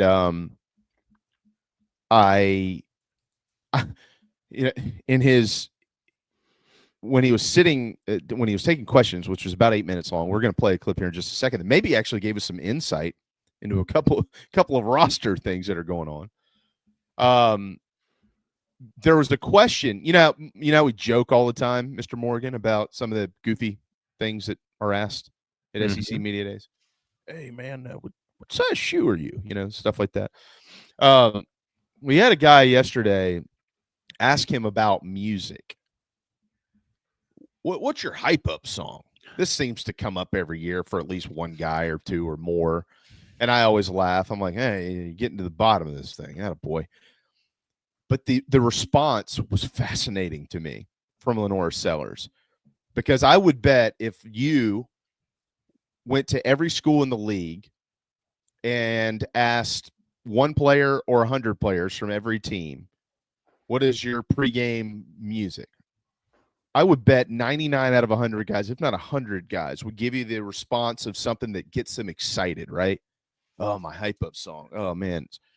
It's Eric Church. That should be everybody's answer for what it's worth. But Harry Manilow. Yeah, stuff like that. Billy But Ocean. that's where LaNorris went. He literally said, it's actually more something that calms me down. And I thought to myself, whoa, you mean to tell me you're not in there listening to AC/DC or or a rapper or something like that that's getting you all jazzed up? First off, your guesses on what LaNorris is playing, I don't think would be in the top 5. I don't think LaNorris is playing. Probably Eric not. Church. But Have you been in these locker rooms? They're not playing a whole lot of Eric Church. No, I know, but you get my point though. Baccarat. Craig. You know what I'm saying? Like, you're trying to get excited to go out and do something big. You're the man, and and here's LaNorris Sellers going, no, I actually listen to stuff that really, it changes every week, but it calms me down. The bigger picture in that, I could care less what music he listens to. I don't care about that. The bigger picture there was more along the lines of, that's a quarterback who's like locked in. Like, I don't need to run out of the gates and be winging the football all over the field, and I can't feel my feet and my hands. I'm so fired up. There's 80,000 people, and there's all these lights, and there's people talking trash. He is so locked into what he is doing. It's the polar opposite of every other response you get to that. And it just caught me that this kid is much more mature than I think any of us ever even thought. Like, we say that because we hear it. Oh, he's very mature. But unless you really know him, you don't really know that. You're just regurgitating what someone else has told you. When I hear a response like that, it took me back a little bit. I was a little surprised, to be honest with you. He was asked, Are we playing the cut, or what? We're going to play. I think this is clip 2 here. But he was asked about leadership on the team. Okay, and he mentioned some guys specifically that might give you some insight as to who's going to be playing football for the Gamecock. you lost Debo, Nick, and a lot of the guys who were the leaders in the locker room. Who do you see as the guys who are going to step up to give you like the leadership that you got last year? So we brought in some guys. We brought in like Boaz Stanley. That's the center, so we obviously lead the offensive line. I would say I would lead like the quarterback room. Nick Harper, Jarrett, those guys would lead the receiver room. DQ is here for the DBs, Nick Barrett, defensive line. And they brought in Sean Murphy from Florida State and Justin from Germany. We call him J.O. So those guys will probably be leading that. So I guess it's just like one big leadership community, whatever you call it. Brady Hunt's for tight end, those guys. So. All right, so Boaz Stanley is your center, according to LaNorris Sellers. I mean, I think that kind of slipped through the cracks yesterday. I don't know that anybody's actually played this clip other than us now, Mike. And he went on to mention the two linebacker transfers who have come in. Justin Okoronkwo, maybe he can't pronounce his last name. A lot of people can. I've worked hard on this for the last 6 months. Who's originally from Germany, but went to Alabama to play for Nick Saban and is now here. Sean Murphy, who's come up from Florida State. Those are two names I think a lot of people are excited about, but don't know enough about. He mentioned them specifically. He mentioned Nick Harper specifically. I've become a little bit more of a fan of LaNorris Sellers than maybe covering him, Mike, in the fact that generally when he speaks and the things that he says, if you go out and watch him play football, it all connects. So I don't have any. I felt like he gave us some insight as to who some of the big time players are going to be this season in that response right there. Yeah, look, I mean, to go back to your original point, I think today's quarterbacks, even in college, are like CEOs. You are the face of the program. You are the voice of the program, and that includes going in front of the podium and showing your team, your university, and showing yourself well. And LaNorris checks all those boxes. I mean, I was impressed, quite frankly, with everybody that I saw from the quarterback position. I was impressed with Gunnar Stockton. I was impressed with Jackson Arnold. I mean, all these kids, like, they're on point. There's no like kind of silliness, like, oh, he's just an immature kid. They're all like, you're listening to young men who are making a lot of money and have been asked to overtake a hell of a task, and that's kind of what you expect now. Quite honestly, I don't expect some kid to go up there and talk like a receiver maybe might or something else. No, you're the CEO. You're representing your team. You need to be able to keep it business. That's what LaNorris did. He kept it business. What'd you think of Diego Pavia? Diego's a little bit of a different apple. Clearly, he's trying to channel his inner Johnny Manziel, inner what have you. It wouldn't be my first choice. I don't need my quarterback making headlines, saying a bunch of stuff. But you know what? The kid backed it up last year. And if any team needs a little moxie, if any program needs it, it would be Vanderbilt. So we'll see how he does in year 2. I mean, he's going to get tested right off the bat in that South Carolina game, which he had a few things to say about that matchup in one of his many off-season interviews. He loves a microphone, but we'll see how that fares. He's got some help too. By Eli Stowers, by the way, is one of the best tight ends in the country.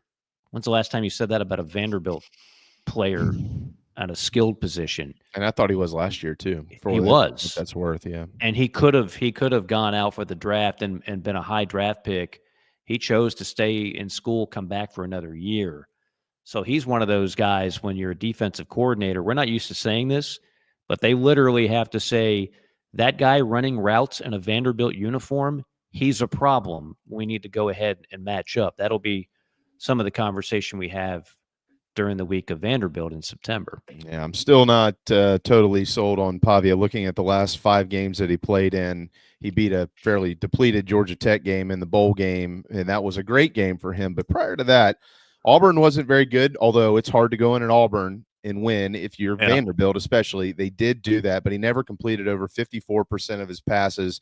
And then, of course, they lost the next 3 games against South Carolina, LSU, and Tennessee. So you mentioned he backed it up. He did. Bama stands out. per Vanderbilt standards, he backed it up, but he's got a long ways to go to put the money where the mouth is. Yeah, I'll play a little bit of attorney here for Mr. Pavia, counsel. He got banged up, and this is the weakness of Vanderbilt. Even when they're good, they're just not particularly deep. And so the end of the year, so he's out there. He's not a big guy. He's banged up, and it showed. I thought he looked like a guy that had hit a wall. And then what happens? You get a month off or so before the bowl game, and he goes out and lights it up for 5 touchdowns. So when he was well rested and healthy, he's pretty damn good. Yeah. So I think the time to play Vanderbilt's November. Carolina gets him in September. So you're gonna get Vanderbilt's best punch for what that's worth. Mike, punch us out of this segment, please, sir. I would never punch Troy Branham. I wouldn't do it. He's just too nice of a guy. He helps too many people save a lot of money.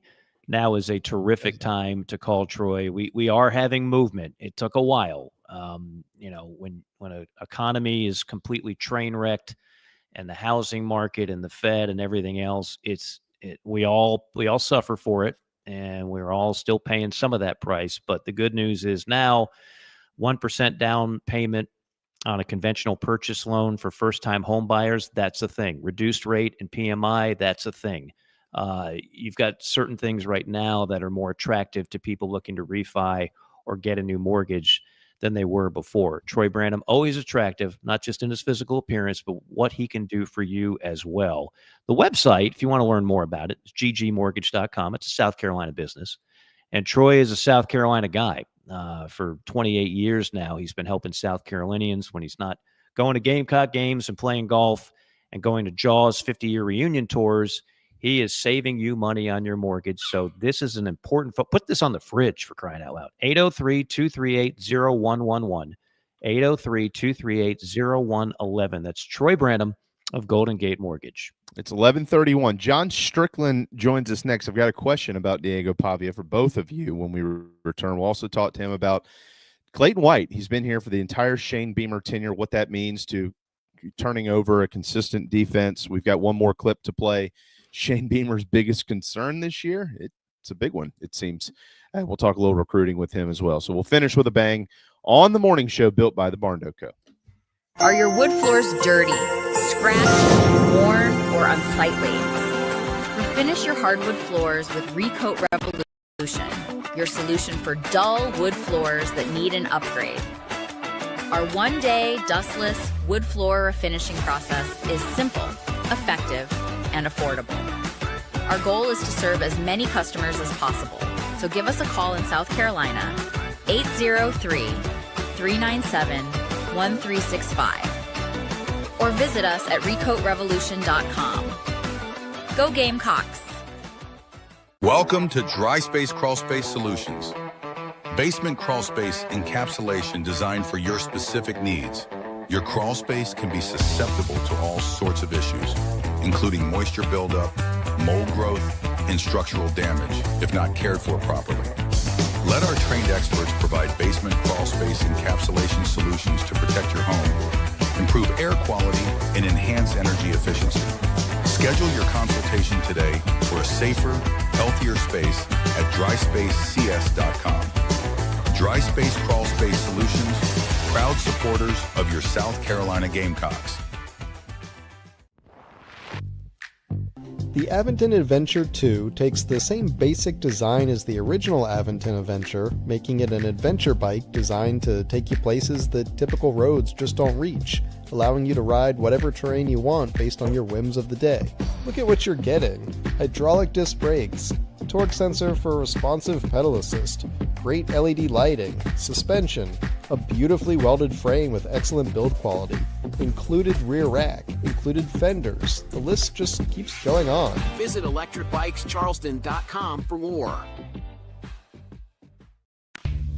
Hey Gamecock Nation, my name is Kyle, longtime listener of the show and avid golfer. I wanted to take my game to the next level, but let's face it, golf is a hard game to learn on your own. I heard the ad from McKellar Enterprises and reached out to the owner and former Gamecock golfer Meredith Taylor. In just 2 months of working with Meredith, I shot my lowest round ever, and I've never felt more confident in my golf game. So if you're looking to take your game to the next level, go to McKellarEnterprises.org and book your lessons today with former Gamecock golfer Meredith Taylor. Go Gamecocks.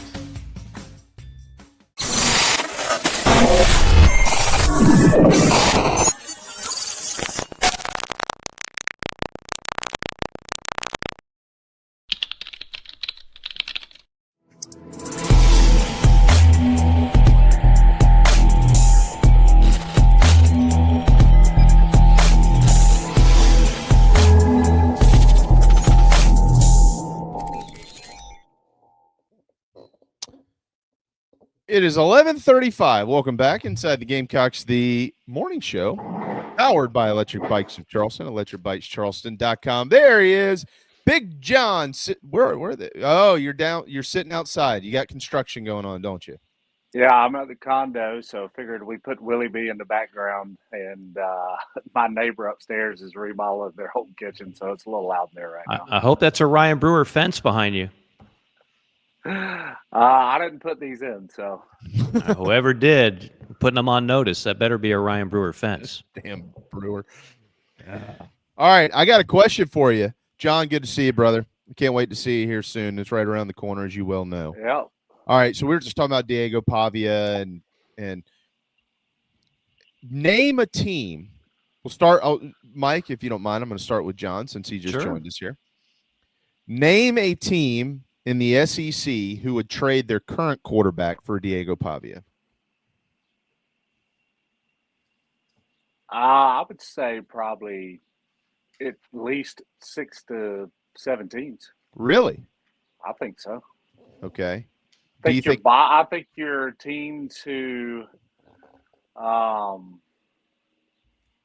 think Kentucky for sure would trade. Okay. Mississippi State. I don't know. Mississippi State quarterback. I think he's got a chance to be pretty good. So I want to leave him off. Okay.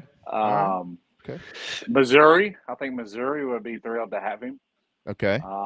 There's some teams out there. I'm right. not going to say it's a lot of them.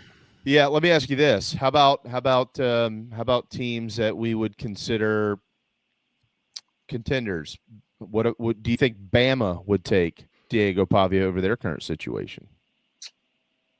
I think they would entertain it. How about that? What do you think, Mike? Nobody's given Ty Simpson any love. I mean, the kid was a 5-star for a reason. I'm not sure. Unknowns though, Mike. That's 100% from on this. No, I agree. I'm just saying I'm not sure if Alabama would make that deal. I do think Queen and Brandon Alexander, listening to us on X, I think they both have the sweet spot nominee. That's Tennessee. That's who I was going to. Yeah. I think Tennessee. I 100%. And I would add Kentucky as well, Queen, without question. I would add Kentucky on that. Calzada, really. Priscilla's a kid. They're actually pretty high on Priscilla. I don't know. I mean, all these guys will say we love our guys. We love our guys, but I think Tennessee comes to mind first and foremost on that. I just don't feel the love for Joey Aguilar. Now, Joey Aguilar's done some good things. It's not like he's just some bum off the street, but he has not faced this level of competition. I think that's the big concern. Yeah, I'm not trying to bury this kid at all. I'm just trying to kind of. You hate him and his family, Jamie. It's okay. I do. Come out and say it. Yeah, he's on the dartboard. Yeah, no, I think if you said, who would you not trade your quarterback for any player, any quarterback in this league? South Carolina wouldn't trade LaNorris Sellers for anybody. I don't think Texas would trade Arch Manning for anybody. I don't think Florida would trade DJ Lagway for anybody.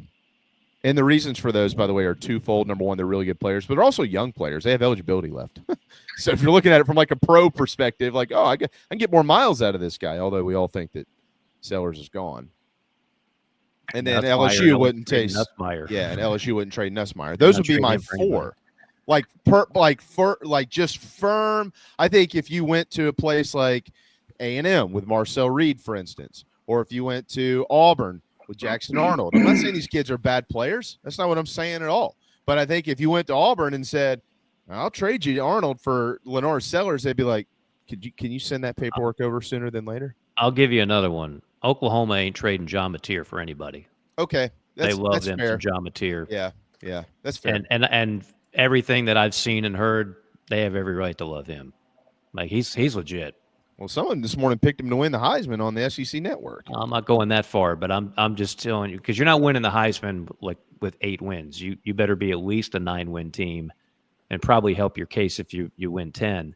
Just take a look at recent history. There's last year was the aberration because you had a kid play 2 ways and was a freakazoid athlete. But for the most part, if you're a quarterback and you're riding a 7-5 team, you're not sniffing the Heisman. Right. So, but I think Mateer, in terms of just pure ability, he's absolutely legit. John, generally this time of year, because everybody's undefeated, nobody's lost yet, right, John? In case they try to convince you that they may have, they haven't. Generally this time of year, we get to SEC Media Days. Mike knows this well. He's spent extensive time in these rooms with these guys. Everybody is highest of highs, and this is why we're going to shock the world, and this is what we're going to do in the whole 9 yards. I'm going to focus on some things at South Carolina that one of them, Shane Beamer himself, will play. I don't even know what clip it is, Phil. It'll be clip 2, Beamer on special teams.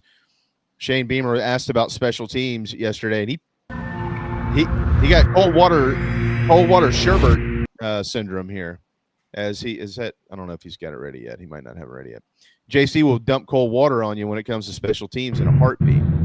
Here's what Shane had to say. And then about in special teams, this will be my 26th year in coaching coming up. And I don't believe I've ever been a part of a team that has to replace literally every key part of their special teams units like we do this season. We'll have a new punter. We'll have a new place kicker. We'll have a new kickoff guy. We'll have a new holder. We'll have a new snapper. We'll have a new punt returner. And we'll have a new kickoff returner. So that is, we've been very spoiled. Every punt that we've punted the football at South Carolina since I've been the head coach, Kai Kroger has punted the ball.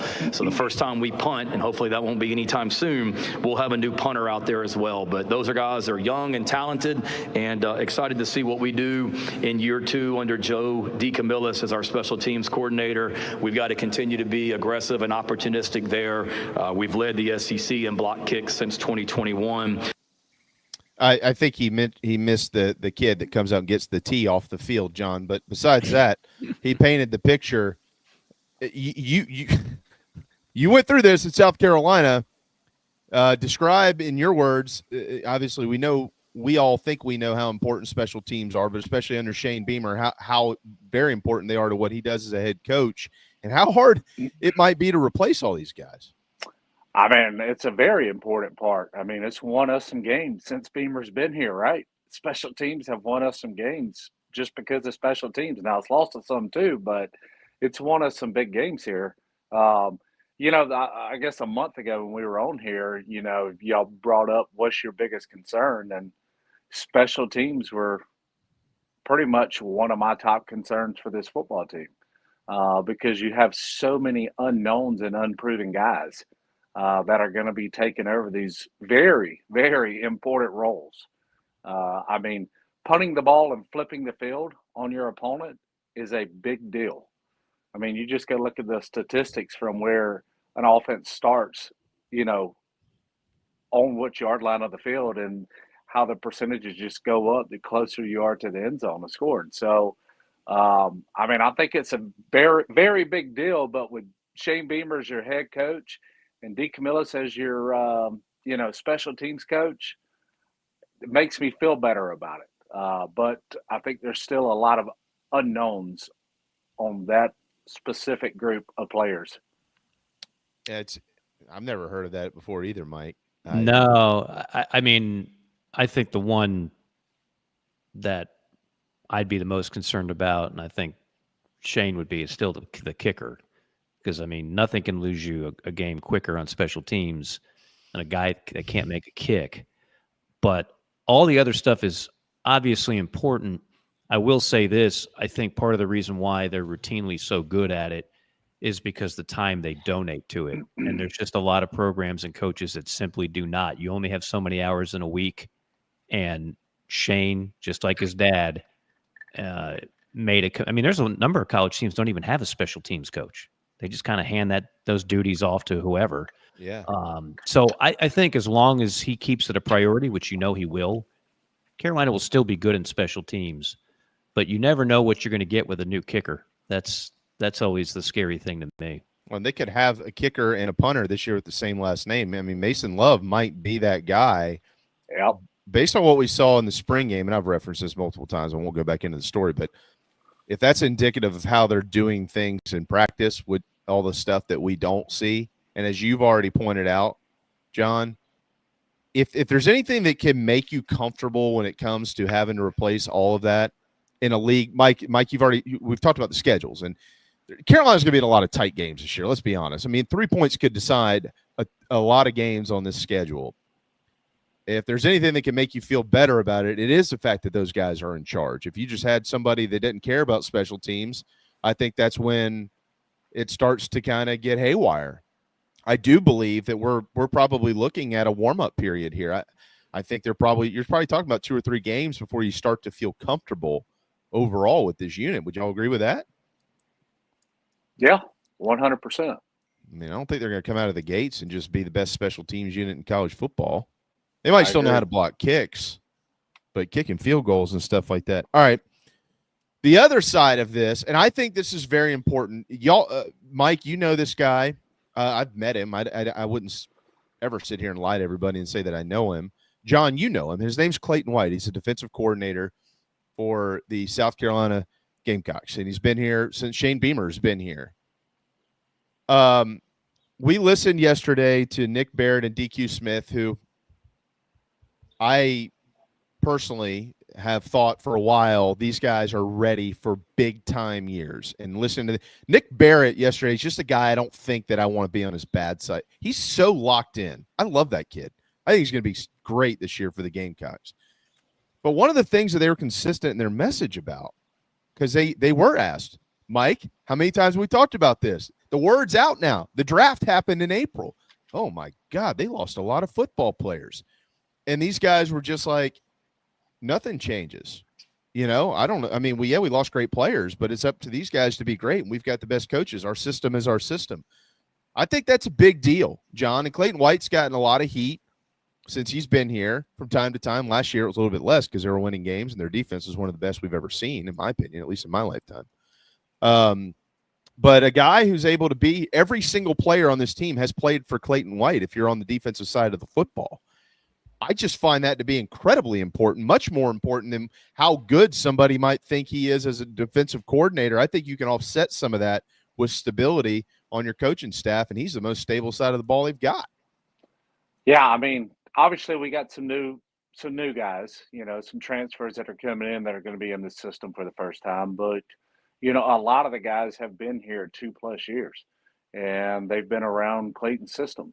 And I think Clayton has proven – you know, what him and his defensive coaching staff can do, whether developing players or the scheme that we run, making adjustments when we had to.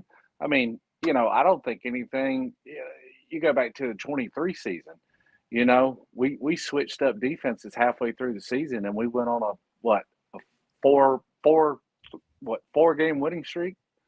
Now, we ended up, you know, finishing – 5-7, but the way that defense played down the stretch because of the adjustments he was able to make to play to the strengths of the personnel he had, I mean, just speaks volumes. And what they were able to do last year, I mean, who knows if it's going to be as good as last year? We don't know. I can say this, though. I went out to some spring practices, and our offense had a hard time moving the ball on those guys. They look good. I'm not going to sit here like I did last summer and say this defense is going to be as good as I said last year's was, but I think they have a chance to do something very special again. You wonder, Mike, if we get that same message here in they start camp in a little over 2 weeks, which is crazy. That gives you goosebumps a little bit too. Let's say in 3 or 4 weeks after. When do they usually have that first scrimmage, John? After 1 week of camp, right? Yeah, you usually get 1 weekend, and then Well, the first Like few a week in days, pads. A week in pads. yeah, you basically get you get probably. I've practicing so long I don't remember, but you get those first few days. You come out in helmets, and then you get the shoulder pads, and then you start ramping it up. You're in full pads, you're full go. Then you usually get that first scrimmage in, and you'll usually have 3 or 4 scrimmages before the first game. So somewhere around August 10th will probably be their first scrimmage, 9th or 10th, somewhere in there. Because Mike Shula has taken over, Mr. Morgan, as the offensive coordinator at South Carolina. And they're matter of fact, Shane Beamer said yesterday that he's already improved things here. But because you do have a new offensive coordinator you have a kind of a 1-game trial period per the fans, because that's the only time they got to watch him call plays, which was in the Illinois game down in Florida. If you get the same message after 1 or 2 scrimmages where the defense is way ahead of the offense, what would that would it signal anything? Yeah, I don't think anybody wants to see that, quite honestly. I think that you think the offense needs to be ahead of the defense. Yeah, I think people want to see an offense that's like going to be a little more electric this year. I agree.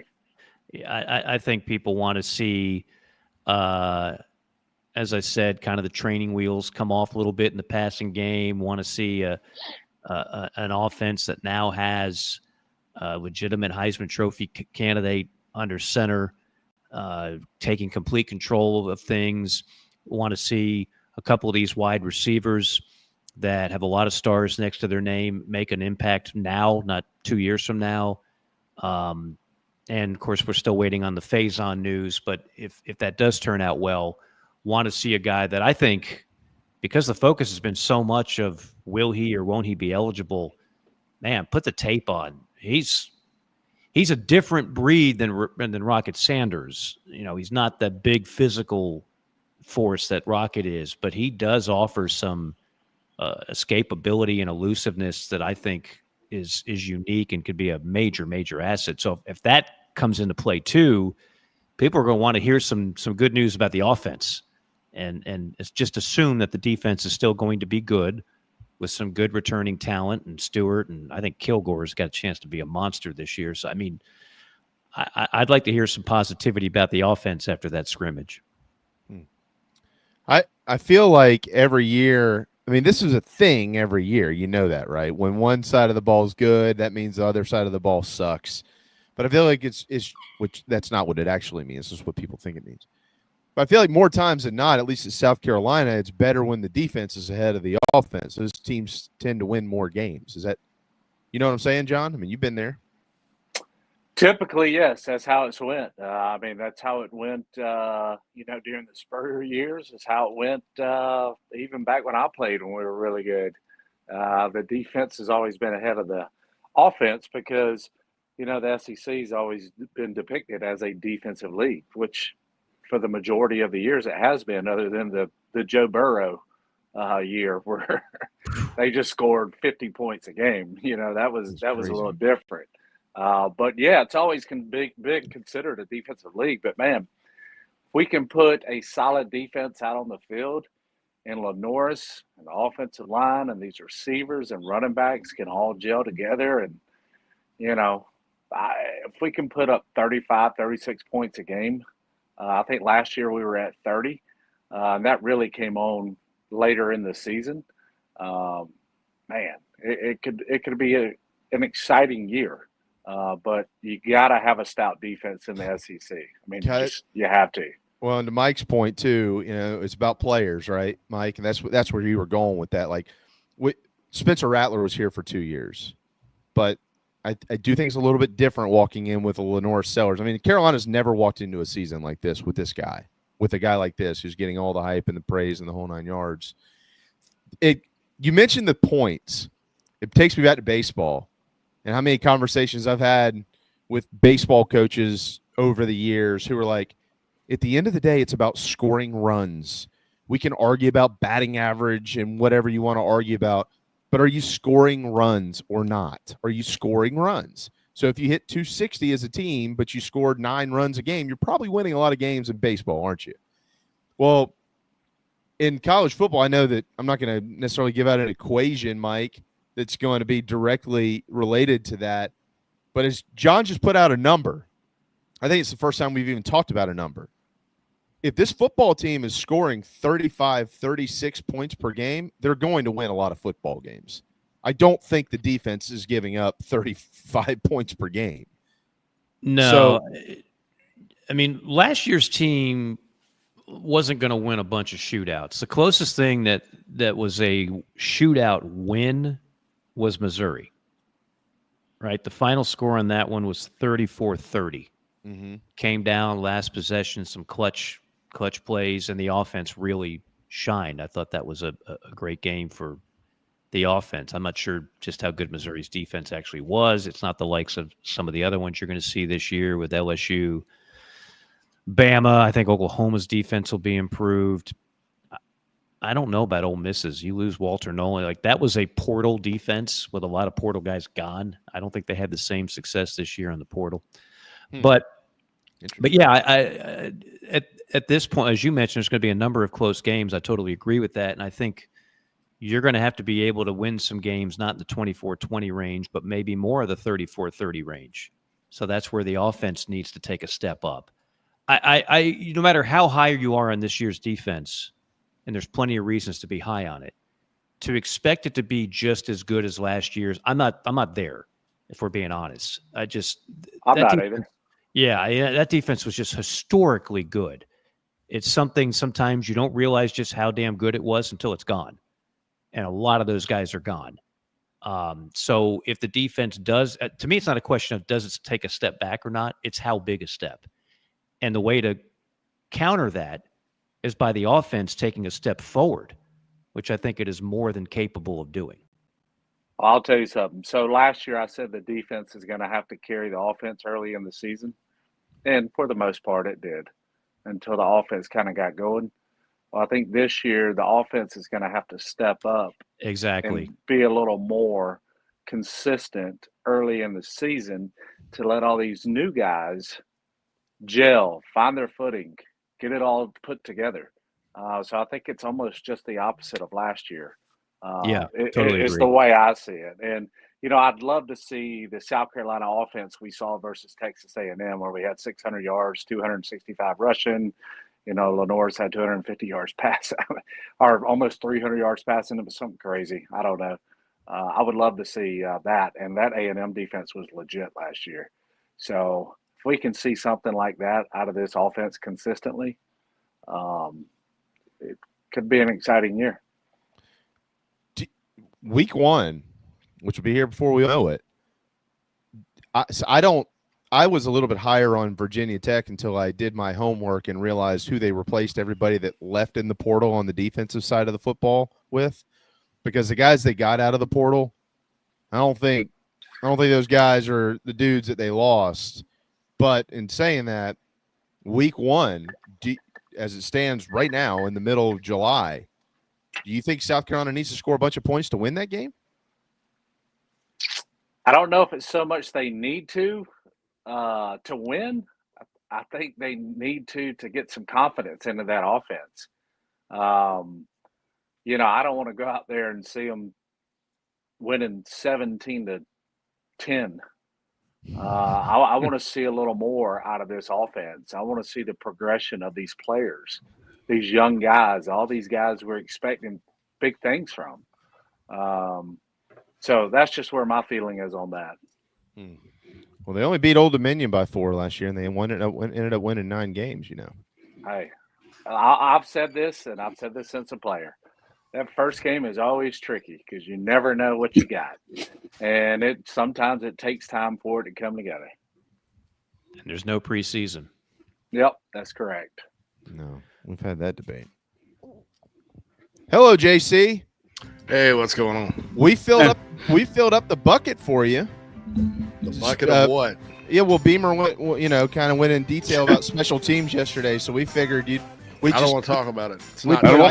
We'd put ice and water in it and let you dump it all over us. It's too early. We're not 10 days from kickoff yet. Yeah, it's too early. It's just not time yet. We still got to let that, marinate. Yeah, we're still getting our hearts broken recruiting. I don't think it's over. That's all right. Yeah, those doors aren't. Or those some of those doors are still cracked, right? I'm pretty sure they're. We'll see. I What hope happens. so. I hope so. Well, I mean, it's the good news is it's a college football. Like most of college football is a little pissed about some of this stuff. So that's usually good. You're not like South Carolina standing on an island. There's blue bloods with you. I heard you talking earlier about like teams are going to find loopholes and spin, but it's not. Alabama, Georgia, Clemson, none of those schools. All those schools are. It's a handful of them in one state, really. Yeah, well, I mean, we play. There you go. And we played back to back. Kiffin and Beamer's comments yesterday, which were referencing the same thing. well, Kirby said it this morning. Kirby's like, we're not for guys that all they care about is money. We're looking for guys who want to play and not worry about money. And, we've lost 2 recruits to 2 Texas schools here over the past week. And, I have a stepson that's at Texas A&M. Well, we never get to see him. And to me, family is probably the most important thing in life. And I think some of these kids will regret, because trust me, if you talk to my wife, she would love to get in her car and go drive and see Reed. But he's all the way out at Texas A&M, so it's tough on her. That's a drive. Yep, and I think some of these kids, I've said this before, short-term money is not long-term wealth, okay? And, and I hate to keep going back to this, but like the kid in Rock Hill, which is a Gamecock pipeline, in your home state, there's no better coaches in the country that are over here on the defensive side of the ball. We got the best of the best. So I don't think your opportunity's any better to go anywhere else in the country than right here in South Carolina if you want to play on defense.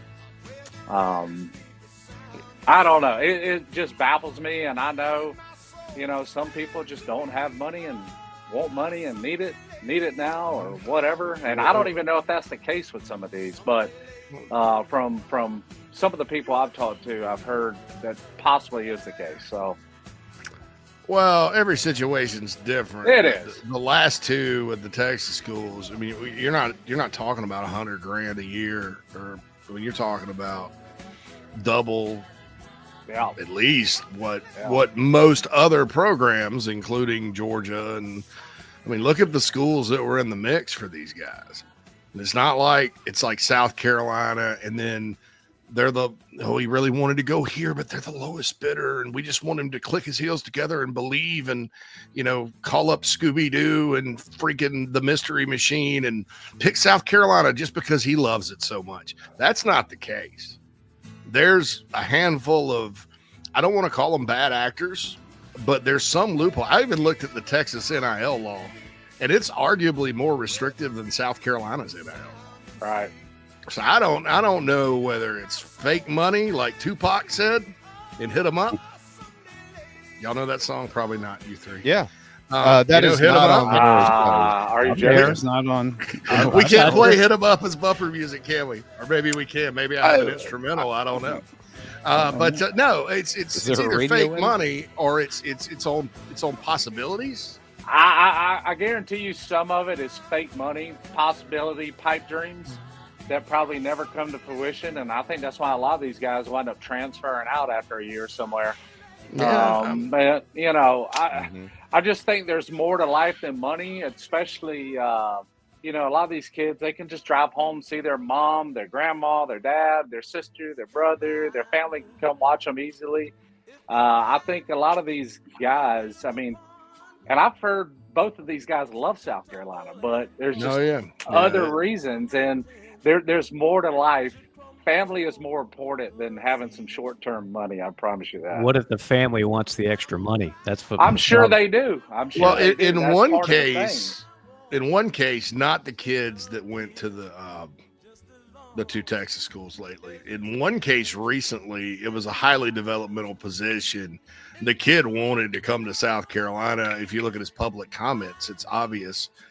But he had a family situation where there was one parent that, let's just say, really needed the money. And so it was the highest bidder, and that's where he was going, period. Yeah. And it is his quote unquote agent kept. I mean, it was just some ridiculous deal. I doubt he got that at the school he committed to, but I do think it was higher. But if you've got a team in your conference, you're not willing to go very high on that developmental of a position right away because 55% of those guys work out, right? Yeah. And it's a position you're familiar with, John. Well, very familiar. I already know who you're talking about. Yeah, I mean, and so it was sad. It was sad. Yeah. With the house settlement stuff, these parents better be very wary on what they decide to do because none of that money is guaranteed. It's just not. They're getting told pipe dreams just to get their son to campus.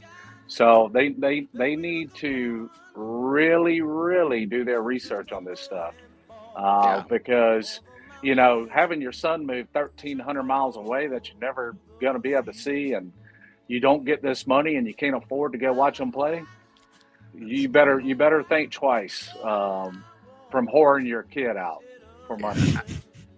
Dude, and I don't even know. I mean, you've got these. I'm not saying that's the case, but it does happen. Yeah, you cannot. It definitely happens.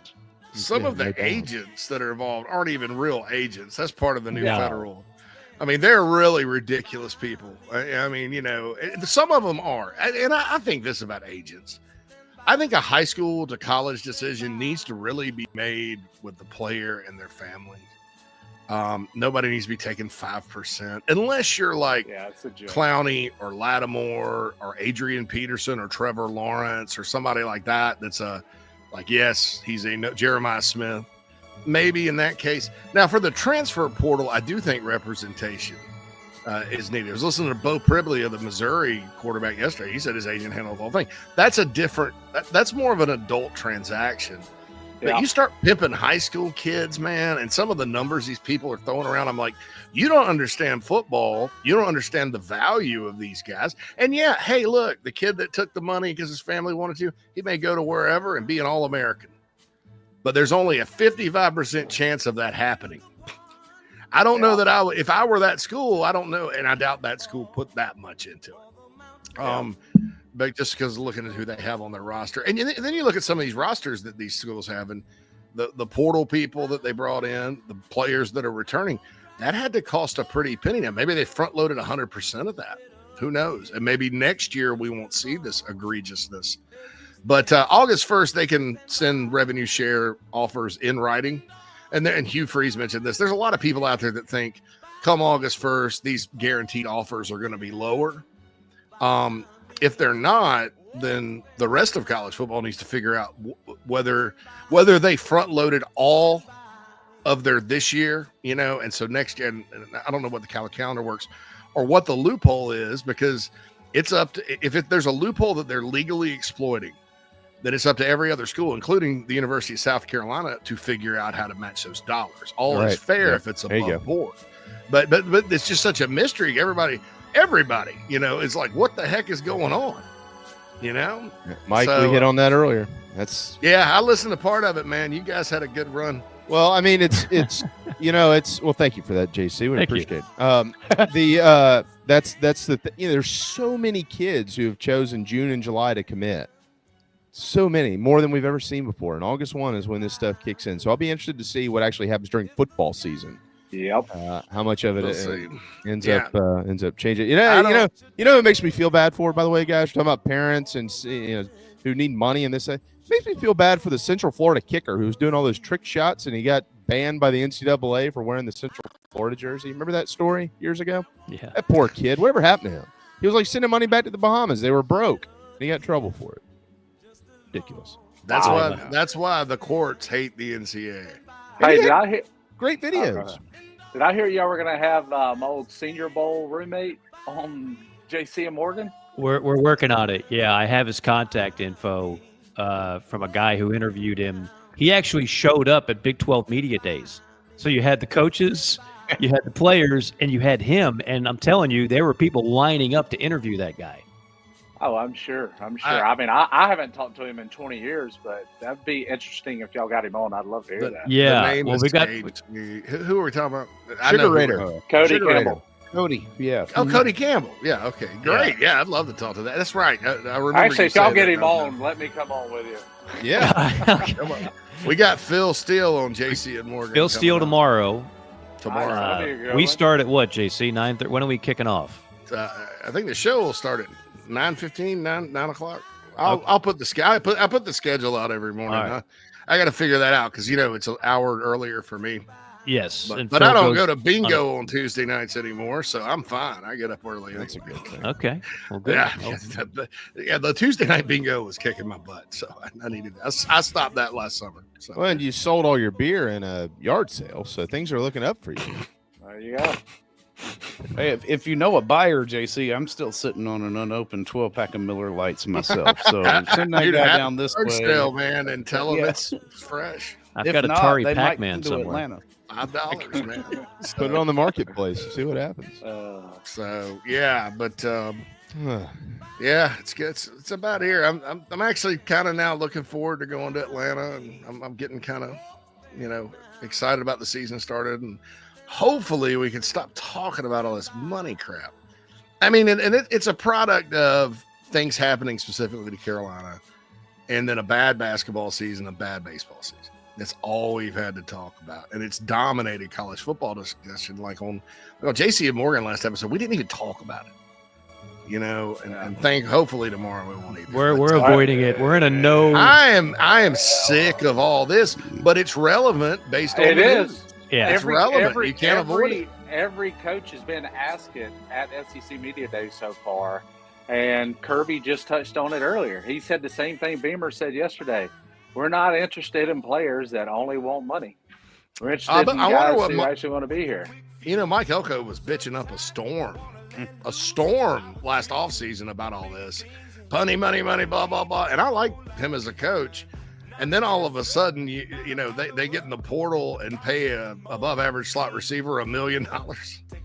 And now you hear all this and you're like, when that really worked out for Jimbo Fisher, and you're out there. It's like when the Ohio State's athletic director got up in front of Congress and was like, "Oh, it's horrible. The pay to play is horrible." Then you get the bill, and you're like, "Ohio State has a $20 million roster." That's why. As much as I think Urban Meyer is a crazy person, and I think he is, but he keeps it real on his podcast. He's just like, "Yeah, Ohio State, we need to raise about $45 million." He's just straight up over tackle. Just said that. Love it. That's what he just not lying. But Gene Smith just bought a national title. Yeah, their former AD, the hypocrite of all hypocrites, gets from the Big Ten, of course, gets up in front of Congress. Says, "Hey, by the way, so and so that owns the Buc-ee's in Akron, give us that check." Come on, man. Fast times at Ridgemont High. JC, are you going to talk about Big? Are y'all going to talk about Big Dumper today? What is that? You don't even know. That's the cat from Seattle, right? Yeah, Cal Raleigh. You didn't watch the home run derby? Big Dumper. Oh, I didn't know that was his name. I read briefly that Cal, what's his name, Jr. And is it a junior? I was like, Cal Ripken Jr. And I was like, oh, that's how I don't pay attention. Let's not mistake these two. There was an inappropriate question to Pat McAfee and some other people in the press my God, that pissed me off. But I'm like, no, very diplomatic answers by everyone involved. It was McAfee asked the question. No, he was hosting the press conference and he got to ask a question. One of the responses, and it was about why Atlanta didn't have the All-Star game the first time a few years ago. I didn't hear it. What did he say? Well, he just diplomatically said, "Look, we don't know, we don't care, blah, blah, blah." Pat McAfee standing up there with a sleeveless shirt on. One of the responses on X was, Patchen is looking there and said, "Lady, I have a sleeveless shirt on, and these are baseball players. We don't know. We don't care. We just want to play ball." So that's funny. Mm-hmm. I like McAfee, man. At least he didn't rip heaters all game like Eduardo Perez. I think Mike would know more than me, but I think the dynamic with Saban and McAfee on game day has helped Pat a lot. It has. Because you have that contrast. I think it's helped Nick. Together. I think it's helped Coach Saban. Yeah, it's both. They are good together. It's TV gold. They kind of stumbled into that. I'm with you, Mike. It's got some serious. Everybody was kind of trying to figure out how you're going to You can't replace Lee Corso. So what are you going to do next? I think they got it. I think they got it right. No, they got. I mean, look, all due respect to Lee, what Saban gives you incredible insight. Yeah. I mean, Lee was more of an entertainer. Well, that's what McAfee's role is. So you got two for the price of one. You got McAfee and Nick replacing the void that is going to be left by Lee after week 1 in his final headgear prediction, which will I have probably to figure be out the Bucky. ending of the show. I have to figure out who's going to actually be that last pick. Yeah, I don't know what they're going to do. That's a It'll be tradition. Ohio State because they're going to be in Columbus. He's going to pick them to beat. Well, no, I'm saying no, what who's he's saying. going to- Who's going to do Who's it? going After to do that? it going forward? Who's in week 2 going to put the? I mean, I think it would be McAfee. I don't know. I think so, but I doubt you see Saban putting. I can't see Saban putting on a headgear Which for it- any it would amount of be money in the world. Although that would be awesome. Oh, it'd be Oh, fantastic. that'd be funny. If they could talk him into doing it. Wow. I see Hey, Nick, McAfee doing Nick, we'll give helmet you- instead of headgear on the mascots. Yeah, I though. can That's see what I that. said. Yeah. Yeah, I could see that too. Yeah. Well, boys, John, I thank you. enjoy when we all get together. It's good. Yeah, man. Beautiful. Very soon. Beautiful. Very, All very right. soon. JC, Phil, good luck today. Mike, as always, I know you're off tomorrow, but back Thursday. Yeah, back Thursday. Phil Steele tomorrow at 10 sharp. We'll start earlier than that. Look forward to it. Yep. See you guys. Thank you, gentlemen. All right.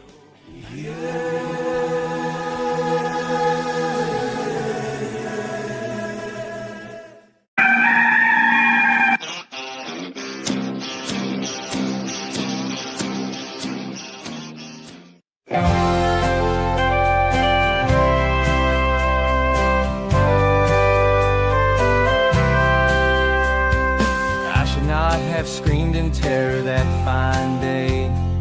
Saw that purple wig and did not know what to say. It left me sort of startled and confused. Red lips and white makeup and those big old red shoes. But my daddy tore a knot in me for being so damn rude. He said, son, don't you know that clowns are people too? Clowns are people too. Big red shoes.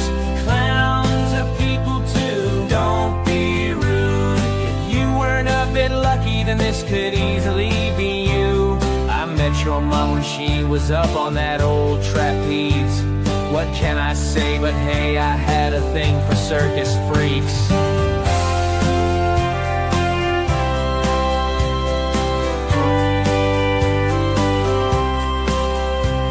I started watching Bozo and warmed to the movie It. Killer Clowns from Outer Space to me was a big hit. Some people like McDonald's because of Mayor McSheese. But Ronald is my homeboy now, and Krusty and Pinky. Clowns are people too, big red shoes. Clowns are people too, don't be rude. If you weren't a bit lucky, then this could easily be you. I met your mom when she was up on that old trapeze. What can I say but hey, I had a thing for circus freaks. Clowns are people too. Clowns are people too. Now I own some tiny horns and got me those red shoes. I don't know much, but know one thing that's true. If you don't know anything, just know that clowns are people too.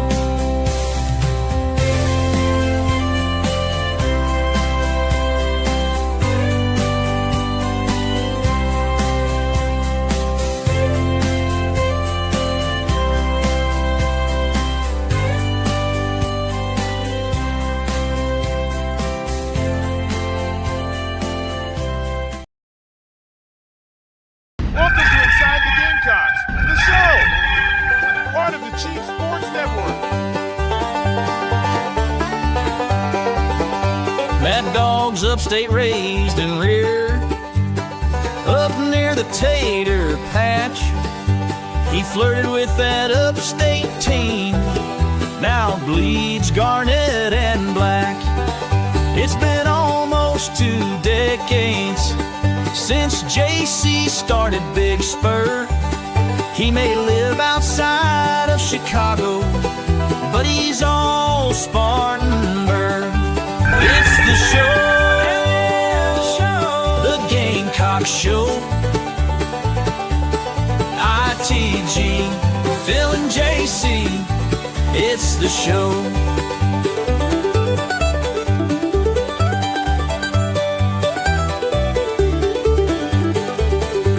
It's fun and entertainment, but also information, things you cannot get on radio. It's the show. Gather around, all you Gamecocks, it's the show. The show. Let's go. JC and Mad Dog Mully on the Gamecock Show.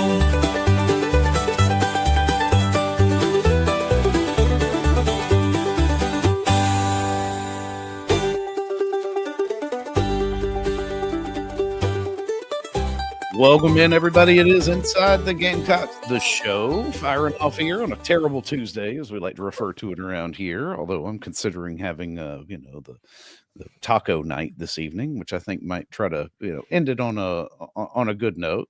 Before we get too deep in here, though, JC, it's today is a noted day on the calendar for a lot of us around here, as we would like to wish a happy birthday to none other than Latte Lance player himself. Happy birthday, Lance. Don't worry. I was going to abstain a bit until we get to Atlanta, but tonight, my friend, I will definitely have one in honor of Lance's birthday. Yes, you have to pour one out, man. Yeah, right. I noticed that. I don't keep up with birthdays unless it's on Facebook, and but I get the notifications, and I got Latte Lance birthday today. So happy birthday, buddy. You're an officer and a gentleman. You're a scholar and a gentleman. You're the best person, one of the best people I think I've ever met. I mean, just Lance always has a smile on his face. Always, unless he's upset about recruiting. Now he'll get a little upset. Yeah, it can be about the Gamecocks and recruiting, which is good. I appreciate the passion, but certainly Lance has been an OG around here and down with the show from day one. And football coach, has a wonderful family. I met his mom. She's an institution. Just can't say enough good about Lance. It's one thing I miss about South Carolina is all the good people that I know. And Lance is definitely one of them, along with Bobby and Tiffany and Clint, everybody in the chat. Yeah, we're not selling anybody else short. I've met all you. Bruin is always, he's there. He's a good dude. So anyway, happy birthday, Lance. Certainly hope you have many, many more, and have a few for us today. And I'll have one in your honor as well later. Yeah, man. We had kind of tacos last night. I'm on this new diet where I basically eat 3 meals a day, no carbs, and it's like a bowl, like your keto bowls and no carb bowls. So if it doesn't fit in the bowl, I'm not eating it. And so we had arrachera, which is this really good steak. You can get them at Costco. Keep going up in price. When we first started buying them, $22 for the big pack, Now it's $43. I'm like, why is beef going up? Are the climate change people because they hate cows' flagellants? Are they driving the price of cow up? I don't know. I don't know what it is. It's bovine flu. That's the answer. The bovine flu. Yeah. Okay. Whatever. So the price of beef is going up. And, but anyway, we had that last night. Normally it's like, burritos, the wife rolls them up. They're delicious, obviously, but had it in a bowl. So we technically, the point of me saying that, I'm not trying to, honestly, if I can make it, a few weeks on this diet, I'll be happy. Because once you get past a couple of weeks, you're good. But I've started many and failed. So, hopefully I get there, but I wasn't trying to brag about anything like that at all. But it was taco night last night was my point. So nice. So Terrible Tuesday is going to be like chicken tonight. It will be probably stir fry for the kids and a bowl of chicken and something for peppers or vegetables for me. I'm like a dog, you know. Yeah, that's right. Put my meal in a bowl. But at least you're eating the fresh stuff. They're not yet. They're not yet. It'd be hilarious if it for you came yet. if it came in a can with my face on it. Happy JC food. That way you know it's yours. Yeah. Oh wait, no. Sherb nuggets. Sherb nuggets. Yeah. So all right. So I'm going to say this, and we'll say this again in the show. I told you guys I was going to call Perry at Britain's yesterday when I got off. Yeah. And here's what he had. So the Rotary Club of Columbia Capital is selling parking passes. Now, you may not need a parking pass, but you may just know somebody that does. A Big Spur, we have posts about parking passes more than we do tickets. And I will put it on Big Spur, but I wanted to give it to this audience first because there's only 10 left. The parking is for the entire season, all 7 home games. There's private restroom access, which I know is important to me. It's a good walking distance. It's kind of right near where we had the Loose Cockaboose TLC, where we had the club chief meet and greet. You get the same spot all season. They have 10 left. It's $500 for the whole season. That's less than 100 bones to park in per game to park in the same space. And it's for the Rotary Club of Columbia Capital is doing it. So call. Here's where you call. 217-220-6433. That's 217-220-6433. And get your space today. So there's that there.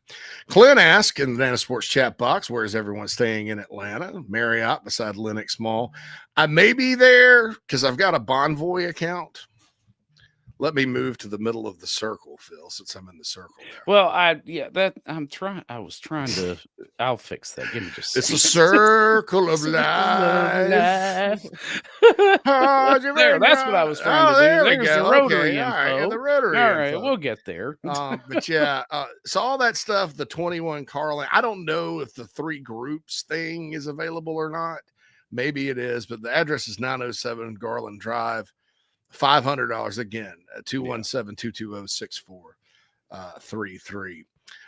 So yeah, the Marriott. So I'm a Bonvoy member, and right there is near where Dina and Phil are staying. But Dina and Phil are staying in like the place I always stay when I go there, like the Embassy Suites right there in Buckhead. So I may just Hilton it up. I checked on rooms and it's reasonable. Yeah, it was the other day. I'm gonna. So it was good. Yeah, I'm gonna try to book it. Yeah, I was a Hilton Honors member. I wish I could go back, but when I started having to travel back and forth to Columbia, the Marriott selections were a little bit better to me than Hilton. I mean, for me and what I needed, like the Residence Inn and stuff like that. And so it's like this. It's like I used to be Southwest and Hilton when I lived in Nashville and everywhere else. I moved up here, and then you had to go back to like Columbia and places in South Carolina. So now I'm United and Marriott. I feel new. Right. I feel like I'm naked. Yeah. Like I'm hanging on, something. Hanging on to my Delta and Hilton for right now. Yeah. I don't fly that much, so that's not a big thing, but I've always had good experience with Delta. Lance has said it's his birthday. He chimes in. Thanks for the birthday wish. He's down in 38 lattes tonight. Oh man, hey, you gotta do 30. I don't know. Is 38 one to grow on too, Lance? I'm not exactly sure your age. It's I'm sure there'll be an extra one in there. They interviewed Ric Flair about Andre the Giant one time. One night, Andre the Giant drank 106 beers. Yes. 100 in one night.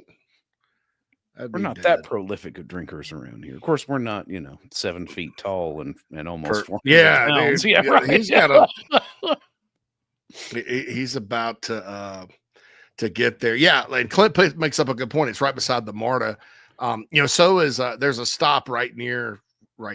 Is that proper English? Right near. Right near. Is that the Southern coming out? It's right near. There's the MARTA stop near. Right near. A MARTA stop near the Embassy Suites too, and I think that Marriott, Clint, is right next door or right down the road, because it seems like I walked by it when I was in town for the SEC championship game one year. Not the Carolina one. I think that was Alabama, Georgia, but I have a picture. I think there's a beautiful Marriott. But yeah, the MARTA is the way to go. And I don't know. I'm maybe those that are going, maybe on Sunday before the game, we could meet up at this place. It's a sports bar right near the stadium called Stats. If they still have it. Now, it's packed, so I may have to call ahead. Yeah. But before you guys go making any plans, just let me get my schedule squared away. But it could be like a flash Chief Sports pregame gathering, something like that. That would be a lot of fun. Wonder if it would be suitable for the tailgate show here. We'll talk later. Yeah, we'll just talk later. Well, yeah. And then the other thing, about the, Saturday, I think we are going to all get together to watch college football. Nice. I'm buzzing into town, barring any delays. I'll be there before noon. Right. To watch college football with everybody in Atlanta that Saturday. So anyway, little housekeeping there. Late night Gamecock show this week is Wednesday.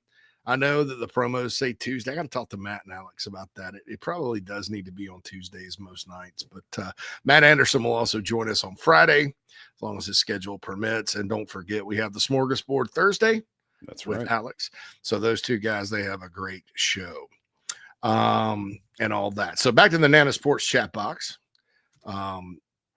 We will address one thing. Phil, you can go ahead and start the music so we can catch up on breaks. Yeah. Because we went over with the I have cross. to use the restroom anyway, so that's good. Yeah, that's a good thing. Yeah, I went. I wanted to watch the Clowns intro, because it's new, and I want to make sure I didn't screw anything up. So I watched that, and then during the intro, I went to go because I was like, I don't want to start this. We go to break 5 minutes in. But Bruin says, did you hear Indiana was backing out of Virginia to play Kennesaw and Austin Peay? Yeah, that happened like a while back. It happened like a month ago. Somebody announced it, and everybody clowned them on social media. It popped back up on the Big Spur today like it was new. Mm-hmm. That happens sometimes in the world of message boards. Not everybody sees everything. But yeah, I thought that was interesting. And again, it's kind of like this whole recruiting thing and why we have absolutely no freaking leadership at all in college sports. And that's everybody, dude. Everybody's just out for their own thing, and it sucks. And nobody there can't be a strategy. Everybody's just coming up with their own strategy. So Kurt Signetti in Indiana are like, well, our strategy is going to be to play 3 cupcakes because the Big Ten's hard, and we know if we go 11-1, we can make the playoffs. Well, that may not always be true, right? And buying out of a game series with Virginia. Now, look, Tony Elliott, maybe he's not there, and maybe they hit on a coach. Bronco Mendenhall, they were a tough out. Parts of the Al Groh era were good. George Welsh had them really good. Virginia, as we know, is a state full of good players. I don't know that they have the commitment across the board to be great at football at UVA. I think they care about other sports a lot.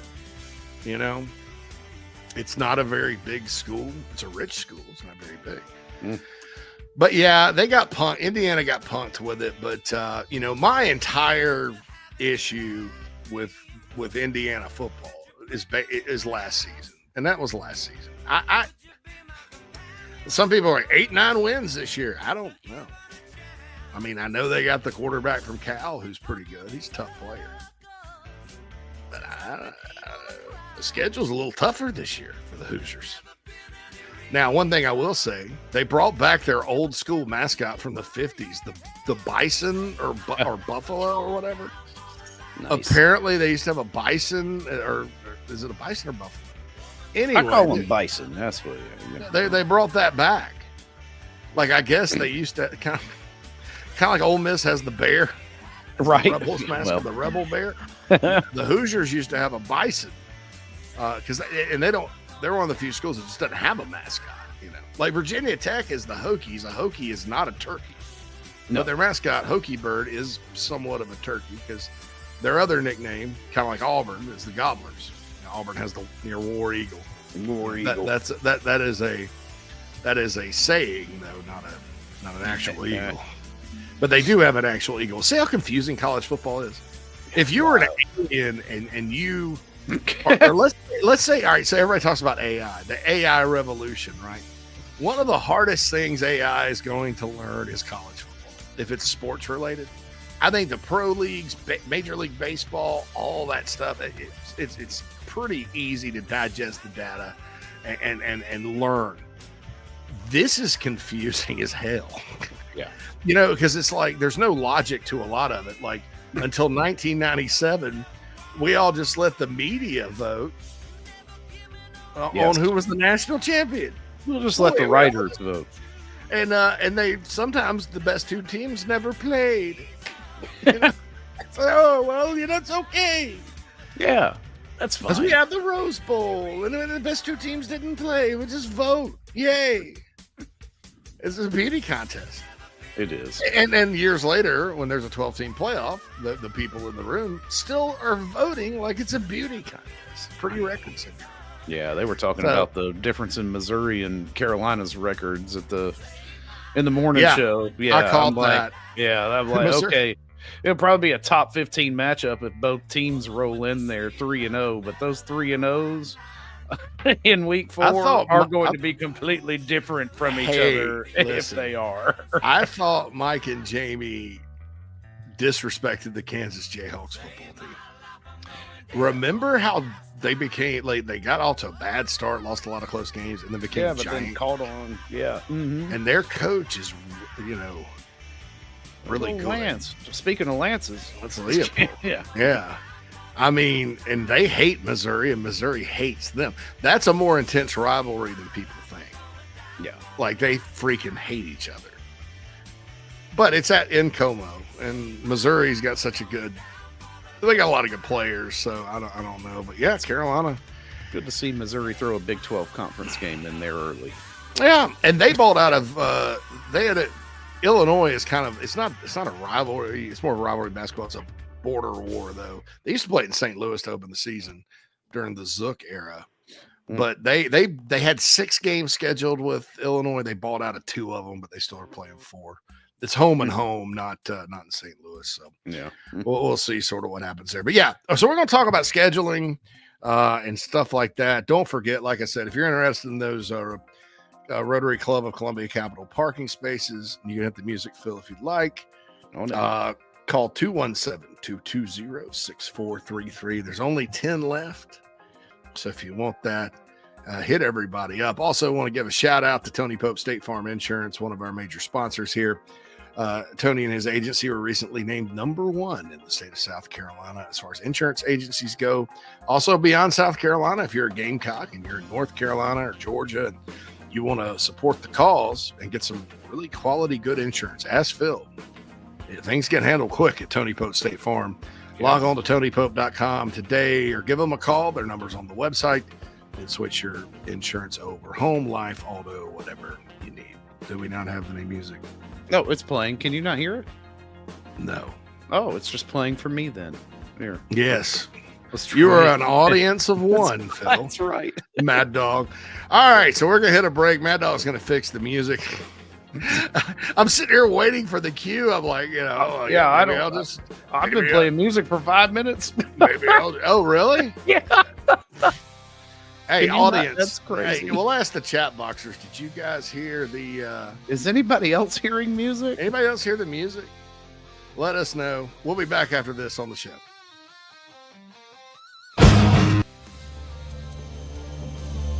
There's nothing like Saturday in South Carolina. However you enjoy Gamecock football, Gamecock Traditions has a long-standing legacy of being a part of your game day. From tailgates to touchdowns, Gamecock Traditions has what you need and want with our beloved Block C logo. Get into Gamecock Traditions in Lexington or the Village at Sand Hill, or visit GamecockTraditions.com and have it shipped to your doorstep. We look forward to taking care of your family. Go Gamecocks.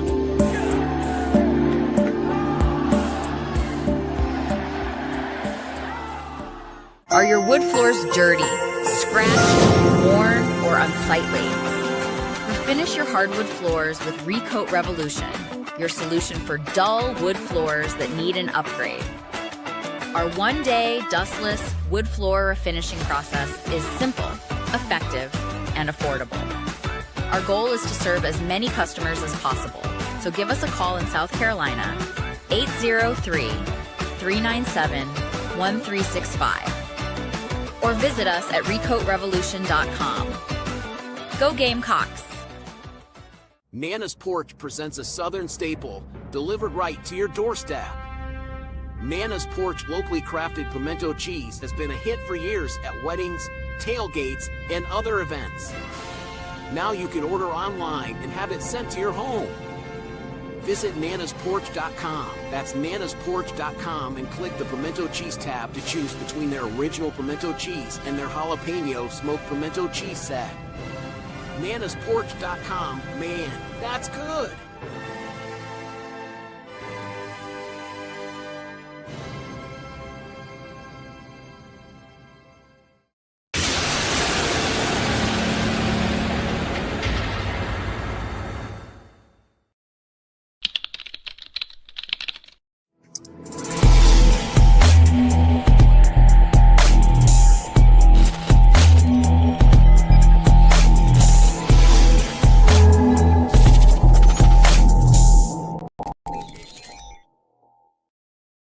Welcome back in, everybody, inside the Gamecocks, the show. Rolling along here on a Tuesday. Good. Everybody did hear the music. So yeah, I don't know what's wrong on my I don't end. know. I get worried when stuff like that happens because there's only so much that I can do inside the streaming platform that we use to fix things. And that's definitely not one of those things that I have the ability to All right. fix. Well, just and then I was worried that the damn stream ended because that's happened to us before too. But we found out later that that was not necessary. That was human error. Alex is like, nope, I'm out. Mic drop. Yeah, if the super stream ends, that's it. I mean, we can't go restart. There is no coming back.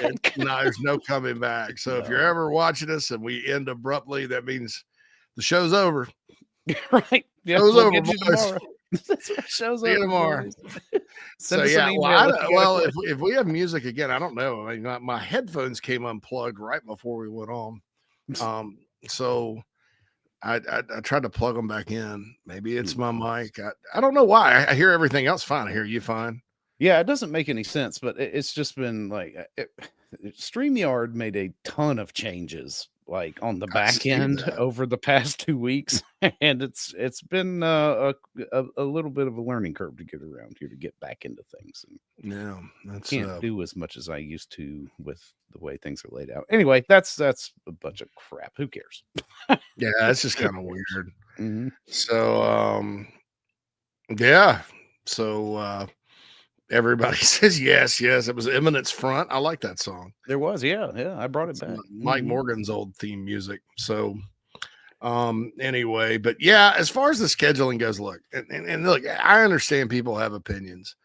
And I get it, and I respect everybody's opinion. And you out there in the audience may be one of those that thinks South Carolina unilaterally, without anybody else doing anything crazy for this season, although these schedules are set way in advance, wanted to back out of not only cancel the Virginia Tech game, but also the Clemson game for this year and schedule for 2 Patsies.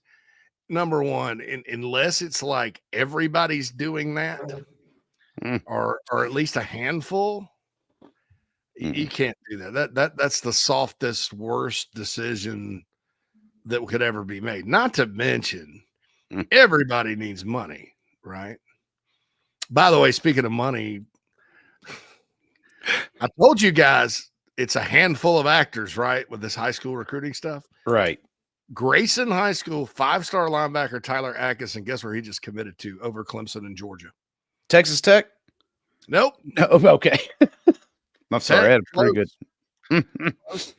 It's another Texas. Oh, Texas itself. Yeah. Look, there's 3 schools really that are like seem to be the gravitational center of recruiting these past few weeks. I wonder why. Yeah, I mean the only 2 that went the other way because of like straight money with like, Carolina really wanted them badly, and the offer was just over. It was the last 2. Everybody else was not really about per se Carolina, not having or not, because if you paid what these guys were gonna, I mean, you throw your roster out. I mean, you have those guys are making 3 times. I mean, the numbers are nuts. They're nuts, crazy, right? For 1 year. Is. I mean, maybe if it's spread out over time, but so you start hearing more and more about these like extended contracts, like it's this many million per year for 3 years locked in. I mean, I don't know. We'll see. Like, could you not? Does that not have to be renewed every year with the NIL Go folks and all of that? And no, well, not for like if it's rev share, right, Phil? Well, rev share doesn't matter because that's outside. It comes out of the rev share pie, and maybe just kind of talking to people. And a good friend of mine actually on the message board brought this up in my questions thread today. That it may be that these teams front loaded out of their NIL kitty, which is significant, a ton, like all of it, 100% of their roster was front loaded, but then you still have calendar things like this, like the payment calendar and the cap does not coincide with the academic year. But maybe they think all these guys are going to be gone off of this year's team, and we can squeeze this in this season, out of rev share or something. And if that's the case, I mean, look, that's very temporary, right? Mm-hmm. It's the secret of NIM. I use this right a lot. Jenner, the bad rat, and the secret of them. I'll never forget it. I was a kid. Take what you can when you can. Yeah, that's right. You earned nothing. Nicodemus is dead. Nicodemus. Dude, that's still a hell of a cartoon. That was great, man. Yeah, I used to love I love that. Mm-hmm. Krager says, unless you're a quarterback, the word million should not be spoken. I don't even think for number of edge players, maybe. It had like, so somebody asked me, what players out of high school worth $1 million that you've seen in your career? Straight out of high school, no brainer. Like, yes, they're going to be great, and they were great. I'll use names that are familiar to everybody. And not like Jimmy Clausen would not have been one. No. Whoever we ranked number 1 for a long time, none of those backs within the Leonard Fournette class would have been one. They were all really good. Nick Chubb, Tony Michel, Royce Freeman, Joe Mixon, hell of a class of backs. And I think it was 2013, 2014, a bunch of 5-stars. The last time we had that many 5-star running backs. All are elite. None are worth $1 million. None. No. Zero. None. So I'll go through it. From the state of South Carolina, AJ Green would be maybe somebody just because he was so no brainer. Like, he was going to be worth 50, at least 50 catches every single year because he's just rare with natural talent. But I don't know. I may not even go that with him. Maybe he's more like an 800. Marcus Lattimore, definitely.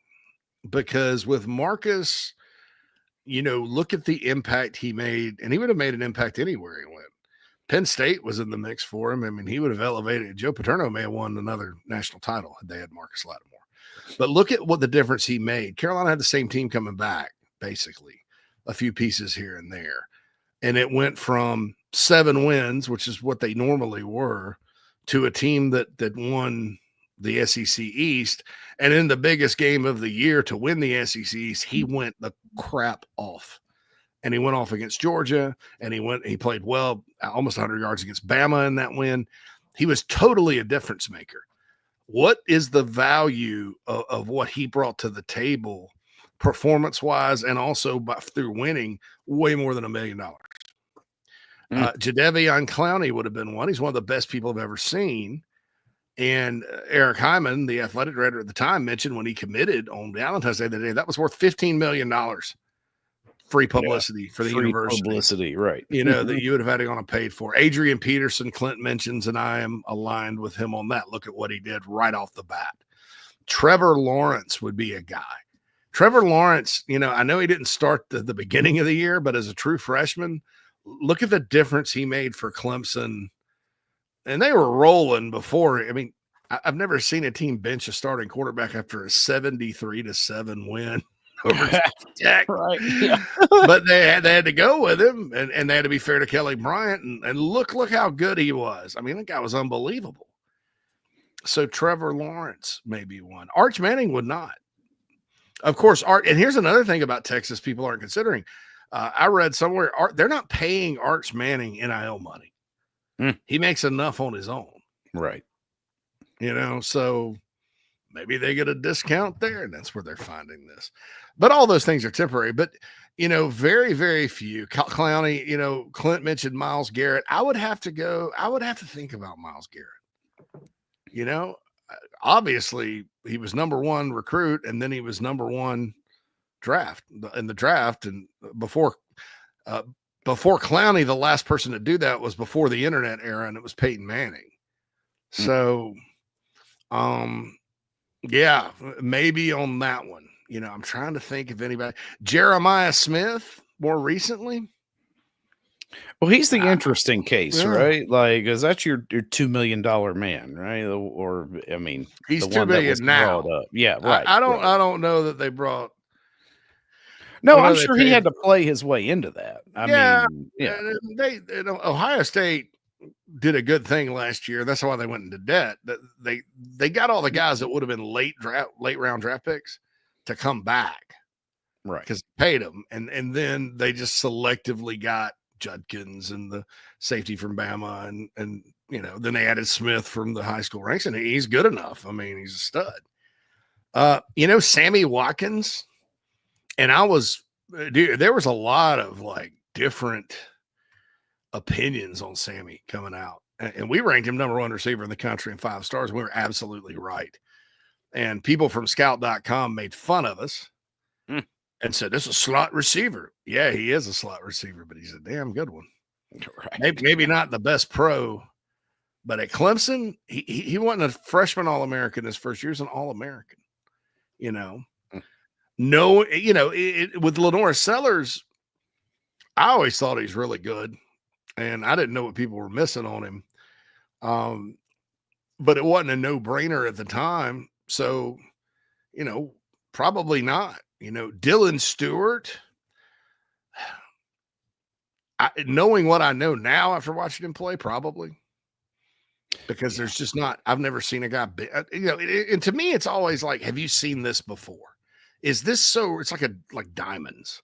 Is this so, it's like jewels. Like if it's rare, it's more valuable because it's scarcity. So, that kind of thing. Kreger adds Judkins got arrested. I wasn't going to mention that, but yes, he did. So there's very few, even amongst the quarterbacks. Now, some quarterbacks are valuable, and if you got a guy you really like and you got to get, then maybe you pay. But that's is hard. That the only position you'd reach at? Like, is that the only quarterback? Like, is not money wise? One? No, yeah. There's value is value to you, I guess, and then you're not overpaying for anybody. No, which I also agree with. Like Trevor Lawrence, somebody that it doesn't necessarily have to be a freshman starter either. It's like a guy's like, oh well, we got this guy, but then the next year this guy's going to take over, and we're going to take off. Like a Michael Vick redshirted at Virginia Tech. There's not many players that can do what Vic could do, right? Mm-hmm. And it would have to be that kind of guy. Now you're gonna have to pay quarterbacks.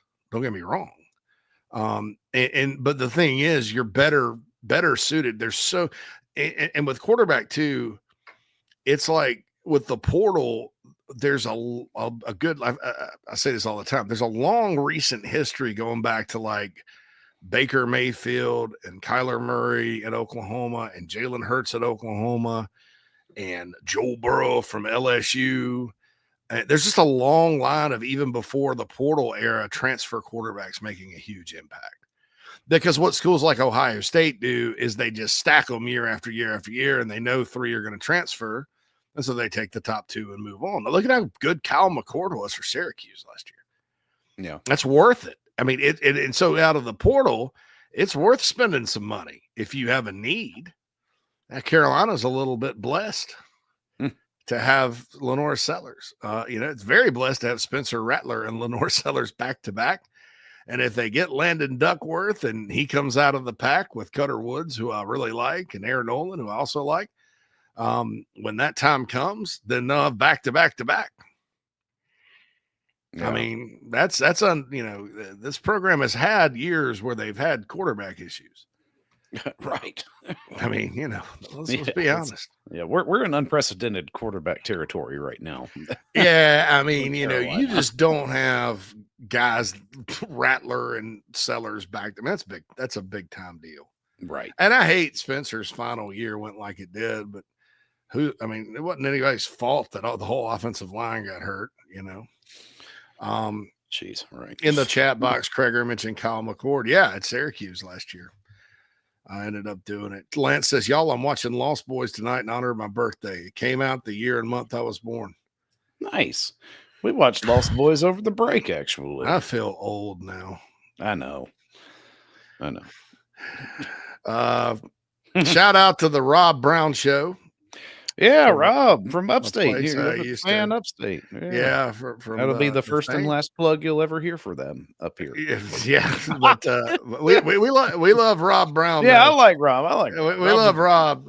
But we actually do honor one of your former cohorts in our opener.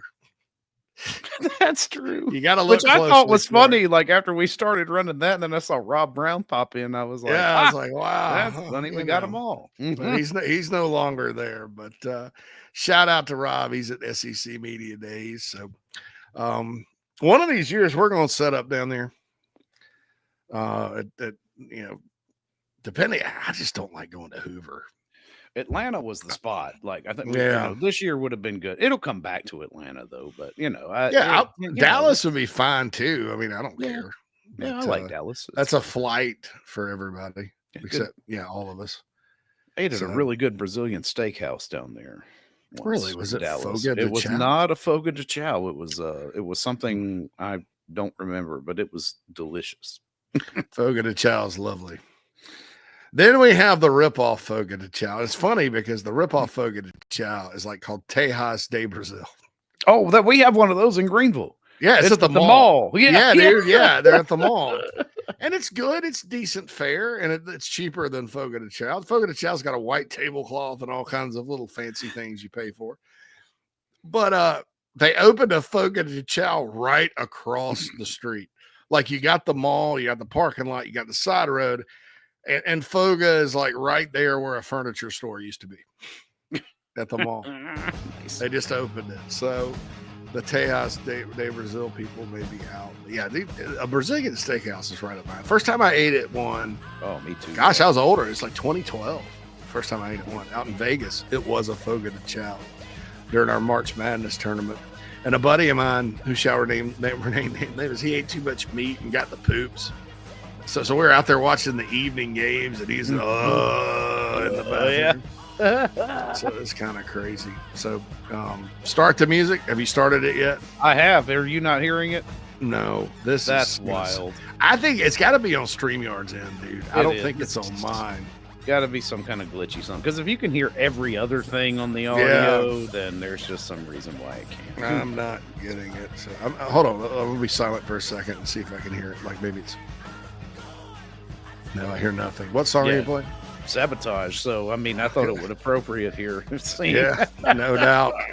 Okay. I want to give a shout out to D's Wings in West Columbia. We talk about gathering. I always think about D's Wings because the wings are delicious. The food's delicious. And they are a proud sponsor of our show, at least last time I checked. So that's good because sometimes that changes. But if they're not, that's fine too, because D's Wings is the place to be. I think they have a special on Tuesday night, Phil, and I encourage everybody to get out there. We do Taco Tuesday.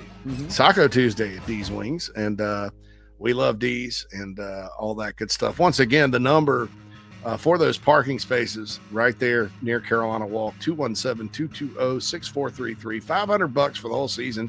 Pick your spot, same spot, Rotary Club of Columbia Capital. We'll be back with the second hour of the show after this.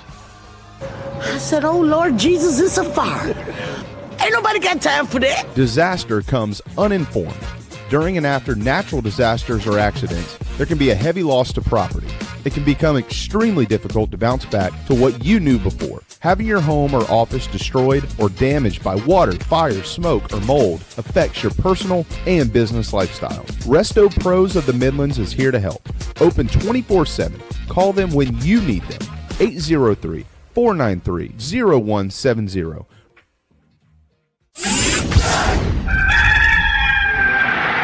Touchdown Brewer. Set up a screen, and it goes to Brewer. 20, 15, 10, 5. Touchdown Brewer, his second of the day. Pitches it to Brewer, turns the corner.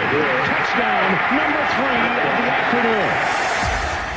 Hey folks, it's Mike Morgan for Ryan Brewer Fence. That's right, you know the former Gamecock legend as a terrific college football player. Well, I know him as that too. I also know him as the guy that runs a great business, one of the best businesses in South Carolina. How do I know that? Well, for one, I'm actually a client of Ryan's. I had my home in Columbia done years ago, and his crew did an outstanding job, just as he does for everybody else. Whether you're in the market for a fence, railings, columns, or anything in between, their craftsmanship, their experience, and service second to none. Ryan Brewer Fence has over 15 years of experience with consultation and installation of residential and commercial fencing and railings. Rest assured your job will be done with an unparalleled level of expertise, and it's done on time, and they do it right the first time. Again, you're not going to do any better than Ryan Brewer Fence. The website is ryanbrewer.net. Set up an appointment today. Tell them Mike sent you.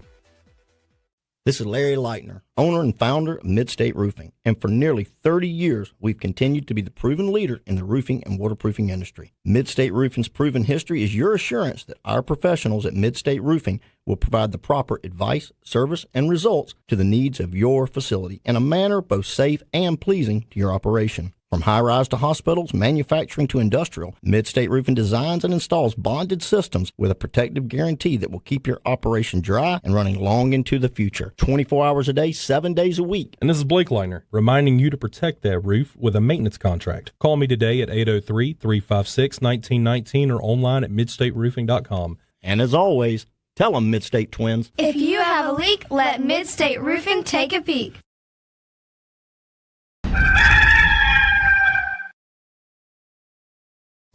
Clowns are people too. Clowns are people too. Now I own some tiny horns and got me those red shoes. I don't know much, but know one thing that's true. If you don't know anything, just know that clowns are people too.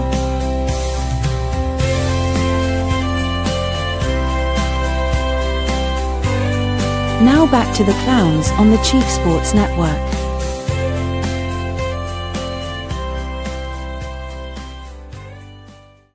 Welcome back, everybody, inside the Gamecocks The Show. Rolling on second hour of the show here on a terrible Tuesday.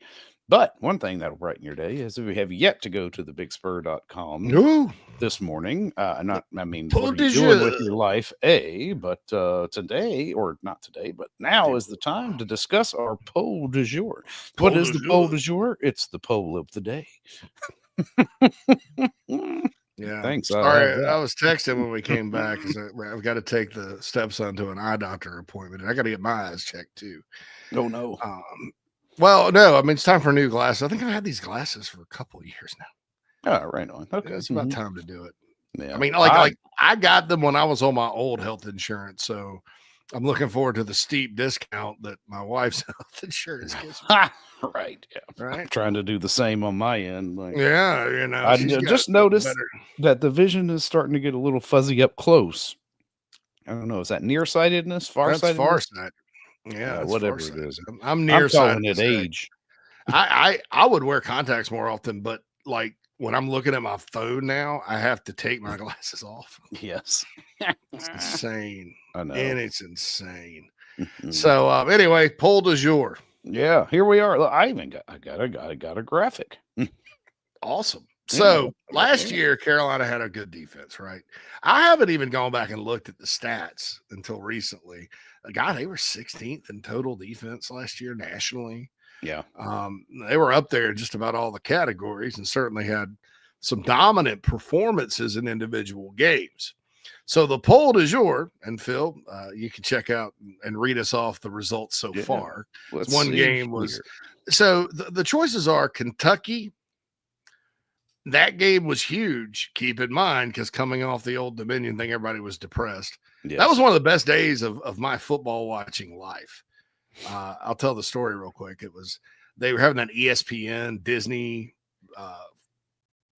dispute over DirecTV. And so the tavern where I usually go watch the Gamecocks when I'm here did not have the game, right? So I was like, well, you're not getting my money. Right, yeah. You better solve that problem. So we have a little outdoor seating area with the grill and all. Well, it's where the new grill is. But I went out there, got a cooler, and set up my 3 TVs. And it was like, and that's one of the positives about around here. It's not as hot in the fall. True. It was 65. There wasn't a cloud in the sky and a gentle breeze. I sat out there and watched football all day. Yes. It was glorious. I was texting, I think, with you and Strick and Bradford during the Arkansas game. And then what a great day and what a win. I mean, Carolina was a big underdog in that game. Everybody thought they were going to get their tails kicked, and they kicked that tail. And 31-6, and looked like Alabama doing it. A smothering defense. Just couldn't move. Yeah. They couldn't move. And that was big because I think that made everybody you're coming off 5-7. You got all these new players. You struggle to beat Old Dominion and could have lost in the opener. Could have been a shocking Titanic upset. And the wheels could have come off after that. You go up to Kentucky where you haven't won when they've had their starting quarterback in a minute. And you don't just beat them. And Stoops was talking after 2023 where they played them late in the season, last SEC game. This one was the first. Stoops was saying, well, it's one of the disappointing losses of my career. We should have won, blah, blah, blah. And so you're thinking, oh, they're going to be out for blood. And then Carolina smacked them. So that was Clemson was the other one. And look, I know Cade Klubnik had a good game, a great game, really. 280 yards passing and hurt him on the ground. Clemson didn't go very far on the ground, but Carolina was very resilient on defense in that game. There are a lot of big plays, including the one at the end and a couple of stops and some recovered fumbles. Yeah. Or it could have not been a very. Carolina screwed it up too, on offense. But that was as big of a Palmetto Bowl as there's been since the Spurrier era, and the defense had a lot to do with it. When it's 17-14, your defense has probably done some good, and Clemson did have the 11th ranked total offense in the country last year. Then the third pick is Oklahoma. Now, just like Kentucky, Carolina as a team, their back was kind of against the wall with this. They're 1-3.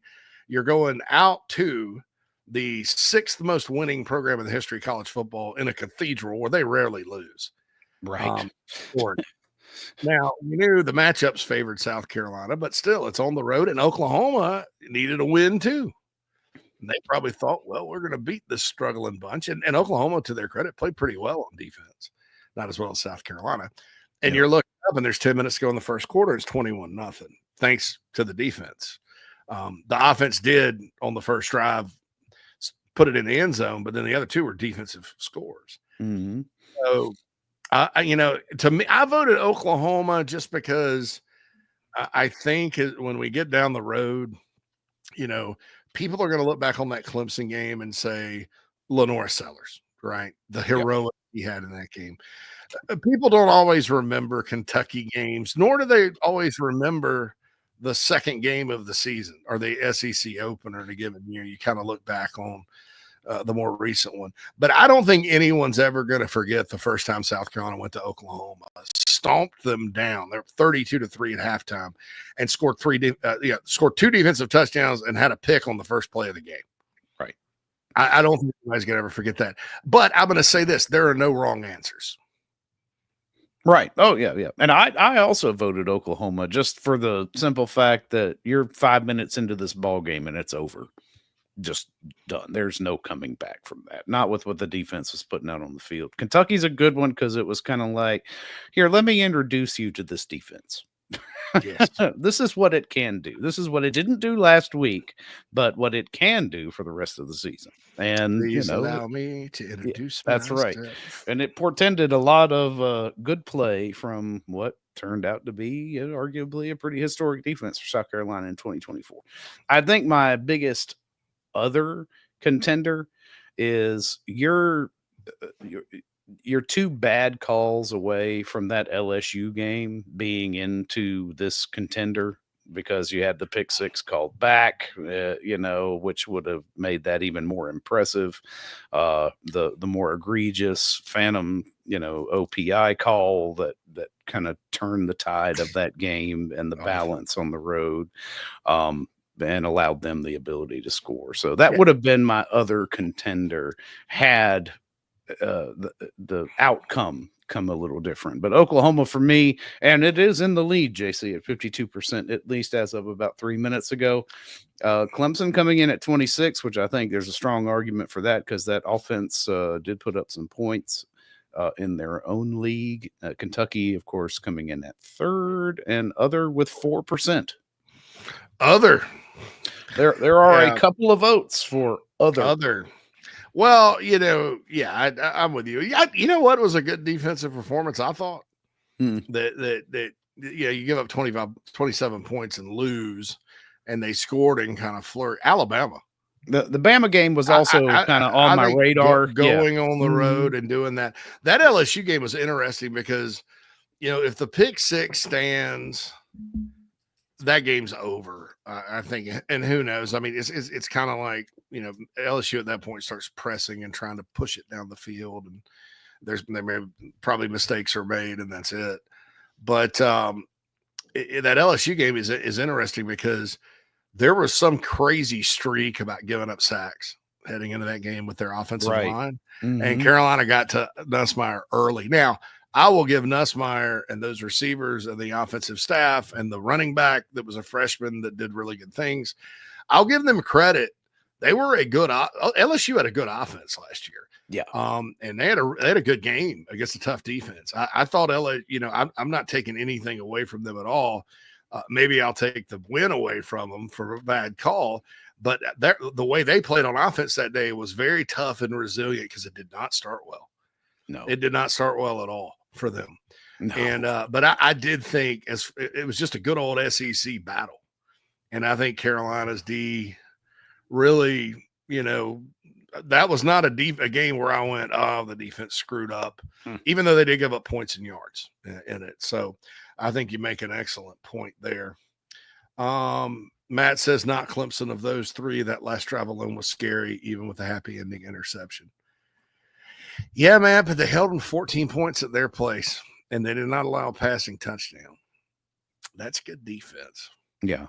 With a team that has those skill players, and I don't know, it wasn't the defense's fault. Carolina's offense kept screwing it up outside of Sellers. I mean, both teams kind of had issues that day, if you think about it. Neither of those teams put on their best performance, right? I think both coaches would walk away and say that. Yeah. So I think it's right there. Frederick says Oklahoma wasn't too bright on offense.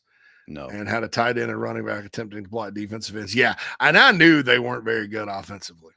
I said that all summer, did I not? Yep. Careful. I said that all summer. Right. Why is everybody thinking Oklahoma's just going to be great, because they won in the Big 12? This league. Xavier says Oklahoma because it was the turning point in the season. Yeah, it was. Yeah. That got it going. That gave the team needed confidence. Even the offense that day. I mean, I know the second half was like a death march because Dowell took the air out of the ball, just like he did against Missouri, and it almost cost him. If I had a lot of people like to criticize him. The criticisms I had of him was this is maybe the NFL bleeding into him, and this is something I hope Shula does not do, is just believing that, oh, we're up 21-6. We'll just run it up. I mean, they're stopping your run game, dude. They're stopping you running the ball. Yeah, running the clock is not as good an idea on God, college fields as it is on the NFL field, right? Because the playing field is nowhere near level. No, and look, I'll say this: it was what was I going to say? It's not as egregious as Kurt Roper in 20. That's when Kurt Roper lost me. Right. To that point, Roper, I thought had done okay. Once Jake took over at quarterback, he was fine. The 2017 season, hey, they were winning, but they go out to A&M and Jake spins away from trouble and throws a bomb to Shi Smith for a touchdown. Then the best drive of the game, and it's 17-7 South Carolina. And then they stop them and get the ball back. And I think there's 7 minutes to go in the third. And all of a sudden, this dude starts running the ball tackle for loss. And all you just felt the momentum shift. I'm like, why in the hell would you do that? Jake Bentley and the receivers were just dicing them up. You're playing against John Chavis's defense. Yeah, it's very susceptible. Yeah. And he lost me at that point. I was like, no more. Yeah. 7 and Carolina lost the game. They lost the football game. So that's the deal. Matt says the polls are all going to put it on X2. It's on TBS. I'm going to start putting it on the Big Spur X account early. This Tuesday mornings I'm late on everything, right? For some reason. And so I'm going to put something on the Big Spur X before the morning show starts, and it'll have a link to the article that has the poll in it, and just go vote. Nice. Maybe we'll do an X poll too and just math it all together. I don't know. Yeah, we could do that. Chalk says a Vanderbilt game. Yeah, that was a pretty impressive defensive performance as well, considering that Carolina got off the field. Carolina third down conversions opponents 35.6% against the Gamecocks. Man, that number much lower than it has been. Right. So if you can keep it in that 1/3 area, that is a great stat. Oh, that's right where you want to be. That third down is so important. That's why this year, when people ask me, about the pass rush, I've been told, and I believe, looking at the personnel, Carolina's going to be able to rush the passer. But what concerns me is teams last year, Phil, the outside zone came out against Missouri, and that was good. I don't know that Clemson would have been able to do that with Maffa's health. Yeah. And I don't know that he's an outside zone back anyway. But that was about it. Other teams would try to run wide because, remember, for years, teams could run wide against the Gamecocks and a lot of times get whatever the hell they wanted. Teams would try to run wide, and Pavia was like this for Vandy too. And Kyle Kennard or D Knight or one of the guys that's no longer there would stop them. I'm more worried about that part of it than maybe somebody lining up and running straight up the middle into the teeth of the defense with a bunch of 320 pounders and Fred Johnson in the middle. But that's part of the run game that teams quit trying that last year. But you saw what Missouri did outside. So, and that's with Kyle Kennard and Dylan. So, I don't know. So maybe we'll see sort of what happens. But anyway, that's the deal there. The Queen of the Cox is back in the chat box. Just joined back in. It was absolutely Clemson due to the weapons they had and the way we stopped their dynamic passing attack. But it's hard to beat the first quarter of the Oklahoma game. Yeah, I'm with you. There's no wrong answers, in my opinion. Right, Phil? Yeah. No, I mean, there's arguments for all three listed and even some, others as well. So, no, that's good. It was a very thought-provoking poll du jour today. Yeah. Always. Very was. Well, sure. The poll du jour is brought to you by Beavis and Butthead. Hey, if you want to sponsor the poll du jour, let me know. That's right. Cut you a good deal, man. I cut you a good deal. See your logo right here on the screen. So, it's like broke my phone when Sellers threw that interception late at Clemson. Yeah, that was bad. But dude, how about Delvine Campbell? He may have had that. I mean, I guess when they zeroed in the pass right before the penalty and then the run at the end, at that point, after that, because that ball Sellers threw was beautiful. Mm-hmm. And Delvon can catch it. And man, it just, I don't know, maybe hit the ground, didn't secure it, whatever. That would have been a touchdown. And then they got a penalty. And then Sellers just took matters into his own hands. And then he's like, you know what? I got this. Yeah.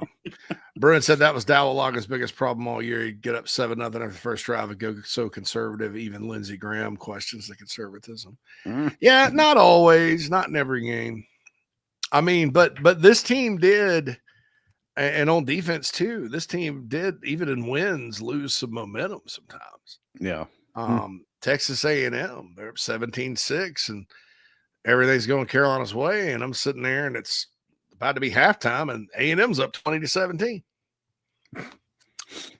And Alex Herrera got a long field goal, and it was tied, and Rocket had the big run, and the rest is history. So, you know, I don't know, but yeah, I think if I had a complaint about Loggins last year, it was that there was almost too much NFL mindset as far as gearing it down. But I mean, he told the sideline reporter for SEC Network he was going to do it at Oklahoma before they did it.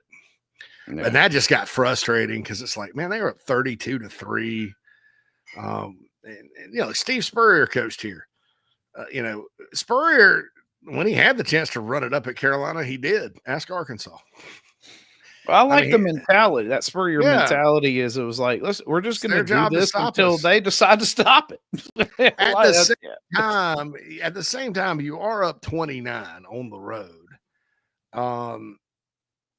And, you know, you do have a quarterback at the time that had some turnover, you know, and what happens? You throw a pick six and then you come right back, and LaNorris at that point, maybe he starts pressing and he fumbles.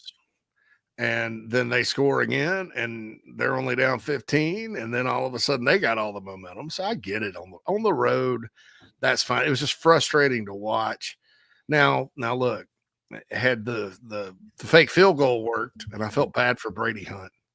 The first time, Kai Kroger's timing was off on that pass. Hunt would have walked in the end zone, and that's on top of the fake field goal against Old Dominion that he caught. And there was a penalty that brought it back. Gosh, yeah. So Hunt just had bad luck with those things. If they'd have gone up 39-3, I mean, I don't know. Oklahoma's coming back from 39-3, dude. No. But why not score 60? You know, but I like that mindset. Why not score 60? And maybe they would have, but after 100. Tiffany says Dowell's offense was explosive or turtle. In some ways it was. In some ways it was. So Krager says Brian Thomas Jr. may not have had as many sacks, but he will look a lot like Kennard coming off the edge. Yeah, he's just 3 inches shorter and 17 pounds lighter. Yeah. Which is fine. Eric Norwood was heck, I ran into Eric Norwood in Atlanta one night a couple of years ago. He's shorter than I am. He's probably 5'11". Hell of a player, though. Yeah, so, that motor that you can't recreate. Yeah, I hope so. Clint says Campbell had the ball, but the ground broke it up. Yeah, that was a tough play. He fell hard. Bruin says that Kentucky game in 2023 was my breaking point with Dowell, even though he managed to hold on. I don't know, man. Kentucky had a lot of good players on the D line, and Carolina's offensive line, the ones that were healthy, were only about 60%. Yeah. But yeah, I was pissed because they went up. Kentucky went up, and I don't know, probably one of our listeners I was texting with, somebody texted me randomly. I don't know where they text with. I was like, I can't believe this. So yeah, I mean, I'm with you, but anyway, the Queen of the Cocks, Nana Sports chat box says, very baseball-esque, 3 bloops and a blast, but the bloops had to work. Yeah. Yep. Tiffany chimes in. Can Desmond Umazulu break out? And what are we expecting from JT Gear? Those guys, look, I've given up on the hope that Umazulu is going to beat Thomas out. Not that I was hoping for that, but I was like, well, 6'2", 250 versus 6'5". You know how I'm thinking about that. Yeah. But this is more to do with what what they think about Brian Thomas than anything Desmond's done. So I as far as breakout goes, is Desmond going to be more productive this year? Absolutely. I think so. Yeah. Keep in mind, they're going to rotate just like they did last year. So Desmond, George Wilson, Damon Clowney, JT, they're all going to be in there rotating around. I think Thomas will start. We'll see how he performs. But short answer of your question is yes. I think you're going to see a different Desmond Umeozulu this year. And JT, man, if he's healthy, he plays pretty well. But he hasn't been able to stay healthy. He's healthy now. I'm glad he came back. They needed the depth. Damon Clowney is 255 pounds. That's good. George Wilson's 230, but 6'4". Both those guys, I think George Wilson could be a guy that can, like a pure pass rusher in certain situations. But again, pass rushing really isn't my concern. It's you got to get there. setting the edge on defense. I mean, on as a run stopper. I think Dylan Stewart will come. That's probably where Dylan will make his biggest improvement this year. I don't have any concerns about him. The rest of them, yeah. I mean, and that again, that has nothing to do with the guys that are there, as it has to do with how elite Kyle Kennard was in that department. I mean, almost every game, somebody try to come running around towards Kyle Kennard, and he just rock them. Yeah, think about that. Or even chasing them down from behind if they went to the other side. Yeah, dude. Yeah, and that speed I think will translate very well for Stewart in the run game. But it'll be interesting to see who else steps up to kind of be that guy, right? And the best news ever on the perimeter is Carolina finally has corners that are not just willing tacklers, they're good at it. Judge Collier will knock you in the next week. So I love his game, man. Vakari Swain as well. Mm-hmm. I'm pretty sure Brandon Cisse, with all I'm hearing about him. Did you see where they were like, I think LaNorris Sellers says besides Nick Harbor, who's the fastest guy on the team, and like Sellers and somebody else said Cisse. Oh, nice. All right. Yeah. That's good for a cornerback. Oh, it's really good. And I mean, I was like, I didn't realize he was that fast. Good. That's pretty fast because there's a lot of fast players on Carolina's football team. I mean, Lex Cyrus is fast. Brian Rowe is fast. Donovan, I mean, all the receivers. Yeah, these new guys that have come in. Yeah, I didn't know Cisse was that fast. Shut my mouth. Shut my mouth. The Queen of the Cocks chimes in Nana Sports chat box. That's Dylan's biggest strength other than the bend move. He can chase any quarterback down. Most running backs down in the backfield. And Swain is a thumper. Chalk has a question about Mike Shula's offensive philosophy. I'll get to we'll get to that here in a little bit. No, actually, we'll do that right now because I got to talk. Okay. I've been talking about collectives. I'm going to punt this collective thing till tomorrow because we got a good football vibe going now, and I'm sick of talking about it. Yeah, I teased it on coffee. A lot of people are asking about Garnet Trust and their role in collectives and collectives moving forward, and it's definitely up in the air because the plaintiffs of the house settlement, their lawyers are like, no, you can't not. I'm not licking toads. Remember that from The Simpsons? Oh gosh, yeah, that's right. I'm not licking toads. But no, it's like you can't not let collectives do business, and so it's a mess. But I kind of know like exactly as well as I can like what the situation is, and I want to talk about that. But I'll talk about that tomorrow. But good football vibe going right now. Yeah, man. Mm-hmm. All right, so we're gonna hit a break. Phil, is the music playing? I'm getting it. Yeah, right now. You got to tell me what you're playing because that's right. We got a little sweet emotion going right now. All right, so it's like I'm like in prison or something with no headphones. Tell me what you're playing so I can sing the song. I can sing the song in my heart. Don't forget this. Speaking of being in your heart, this high school football season, Chief Sports has much more to bring to you. We'll have our team streams that stream the games. I think the same teams are coming back, and we may add some. That was like Burns, Dorman, Gaffney, Myrtle Beach, Conway, right there. Also, the South Carolina High School Football Scoreboard Show each and every Friday night with Phil Kornblut. There also may be some other high school sports coverage things for you guys to enjoy. We love South Carolina high school football here at Chief Sports. We're looking to expand our high school sports coverage, especially for football. So stay tuned for all of that. I'll be back to talk Mike Shula's offensive philosophy and some other things right after this on the show. Oh, man, the building is on fire. Emergencies and accidents happen. When you're in the middle of a fire or water event, all you want is for things to return to normal as soon as possible.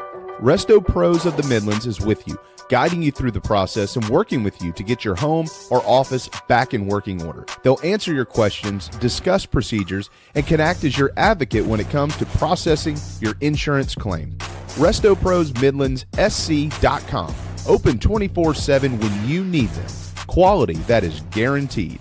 Welcome to SEC, Sunday Night, part of the Chief Sports Network. Debuting Sunday, June 1st at 8 p.m. on the Chief Sports app and the Chief Sports YouTube page. Hosted by Rob Williams and Craig McMichael, SEC Sunday Night will feature the conversations, have the information, and host the guests that make this storied conference great. Join us June 1st for SEC Sunday Night on the Chief Sports Network. Welcome to Dry Space Crawl Space Solutions.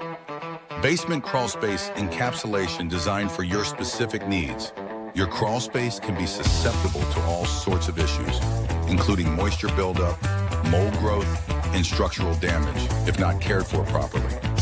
Let our trained experts provide basement crawl space encapsulation solutions to protect your home, improve air quality, and enhance energy efficiency. Schedule your consultation today for a safer, healthier space at dryspacecs.com. Dry Space Crawl Space Solutions, proud supporters of your South Carolina Gamecocks. Happy summer from the Barn Dominium Company, where they are building dream homes all across the Carolinas. Their turnkey process can be custom designed, and you build it your way. Make your dream a reality. Visit thebarndominiumco.com. That's thebarndominiumco.com for floor plans, photo galleries, locations, and to learn more about us. Gamecock owned and operated.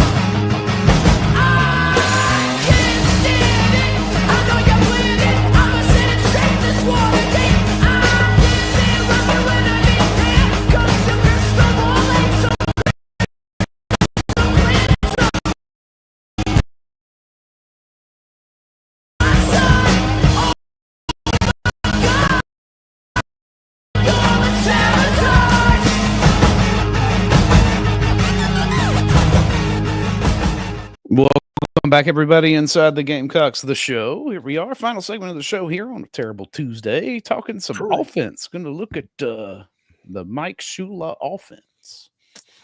Yeah, like when you're looking at like game Shula's called, like, am I wrong to think maybe we should look at the Cam Newton stuff?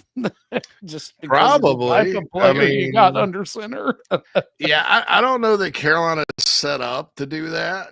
I don't know that they got the speed in the backfield to do it with the running backs. Not that they're not fast, but those two they had with the Panthers were burners. Yeah. But, I mean, you can always adjust that, I think. And Chalk asked, do we know Shula's philosophy? I know what he did with Cam, but LaNorris is a better passer. Yeah, well, yeah. I mean, at the same stage of their career, LaNorris is 10 times the passer. I mean, than Cam was. I've scouted Cam Newton out of high school, and he was a improving passer at that point. And then he went to Florida and played under Mullen and Meyer, and then went to Blinn Junior College. And Franchione's kid taught him how to throw, fixed his mechanics. And at Auburn, he was pretty good. But LaNorris is a more natural passer, I think, than Cam. A little bit more of a elusive runner than Newton. Newton was more of a power guy, like a freight train. He'd get going, but Cam could make you miss too. Now, don't get me wrong. Yeah. So as far as his offensive philosophy goes, it's going to be interesting because I don't think that what all the stuff he did at Alabama back in 20 years ago when he was calling plays at college works anymore. Right. Consistently. There's a lot of I formation. Now they had Phil. They had you think to the situation Lou Holtz had in 1999 at Carolina with all the quarterbacks getting hurt. That was basically the Mike Shula era at Alabama. It was just, I mean, there was a guy named Spencer Pitt. 1 year, I think it was 03. And it was worse than anything I've ever seen. Georgia beat the snot out of them. And so his quarterbacks kept getting hurt. Now, the game I do remember that worked out for them was in 05, Spurrier's first year. And they came to town. They had Tyrone Prothro. I think, was it Kenneth Darby was one of their running backs? They had a good running back. And I think Brody Croyle was a quarterback that year. I think that was his best season, maybe 05. Yeah, it was 05. Because the next year he went back to 6-5 and got fired. Yeah. They won 10 games that year. And he was masterful, dude. Carolina played this, Spurrier called it the stand-up defense. John Thompson, who ended up getting demoted, and Tyrone Nix took over the defense midway through the year, and it got better. It was kind of that old Arkansas defense where a lot of 3-3. It was a 3-man front, but everybody stood up, and Carolina would stand up. I was at the game, and they would just check into a dive play, right, and destroy, and just run for 15 yards. One time they checked into the dive play for Prothro, and he just took it to the house, I think. I mean, they were very good at dialing it up. I think Shula, when you look at his career, his strength has probably been in the NFL, more quarterback coaching than play calling. But as we all know, if you Steve Spurrier was just the coach of the Redskins for 2 years and tried to run his own offense and stuff, nobody in football would respect him because it was a disaster. And I think Shula has been around enough and knows quarterbacking and personnel enough to where his scheme. You already hear talk of, Beamer mentioned it during the press conference yesterday, streamlining things, simplifying things, getting things in. Now, Dowell, from the mad scientist that he took over for, Dowell Loggins did that a lot, especially with like play. You notice, say what you want about his play calling and all that. Carolina didn't have situations like they did against Satterfield where they look like a dumpster fire out there. People running in and out. Oh my God. People not knowing where to go. Same thing happened at Nebraska. So Dowell took it to a certain level and made it more of a college offense. And now you hear Shula talking about streamlining even more. I think that's good for college. Yeah. As a play caller, you can sit there and read the defense and figure it out. So, and with helmet communication now too, it's like you don't have to quite overthink it. You get to kind of diagnose it as it's going. All that. Nana Sports chat box turns on. The Queen of the Cox has an answer. RPOs, some 21 personnel, a lot of outside zone. Man, if they're going to do outside zone, Henry and Thompson, they better take a step forward this year. Yeah. I don't, tight ends will get a lot of deep routes over the middle. I like those plays. And Carolina has the tight ends to do it. Also, I think you're going to see more, I think a lot less of the triple option zone read stuff. And I'm talking true zone read where the quarterback reads and then, and what I read was that's tough on your offensive line sometimes. and more just power and straight up zone running and zone blocking and stuff, which I think is good. I think Carolina, they're lately, and this is Muschamp era, Beamer era. Lately, I think they've been better served with the offensive lines they have to just line up and put a hat on a hat, as Muschamp used to say. Everybody says it now, though. That's right. And rock and roll, boom, because you got a lot of big, strong guys. I don't know that they're at their best when they're trying to like read a bunch of stuff and the center's always got to make the calls and stuff.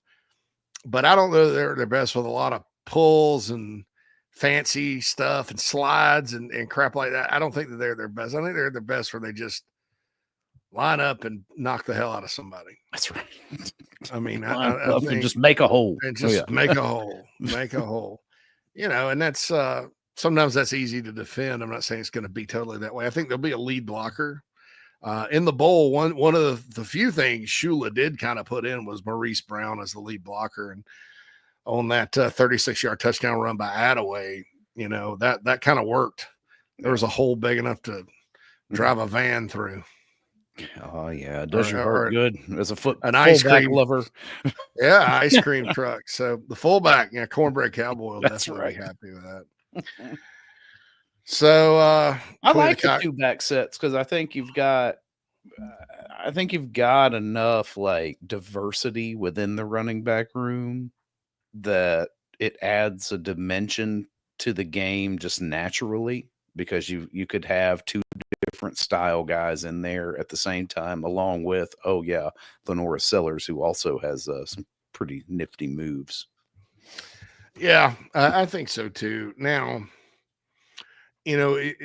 people may be concerned a little bit. Well, no zone read. Does that mean LaNorris isn't going to keep that? No, they'll have some design runs for him, but it won't be on him to make.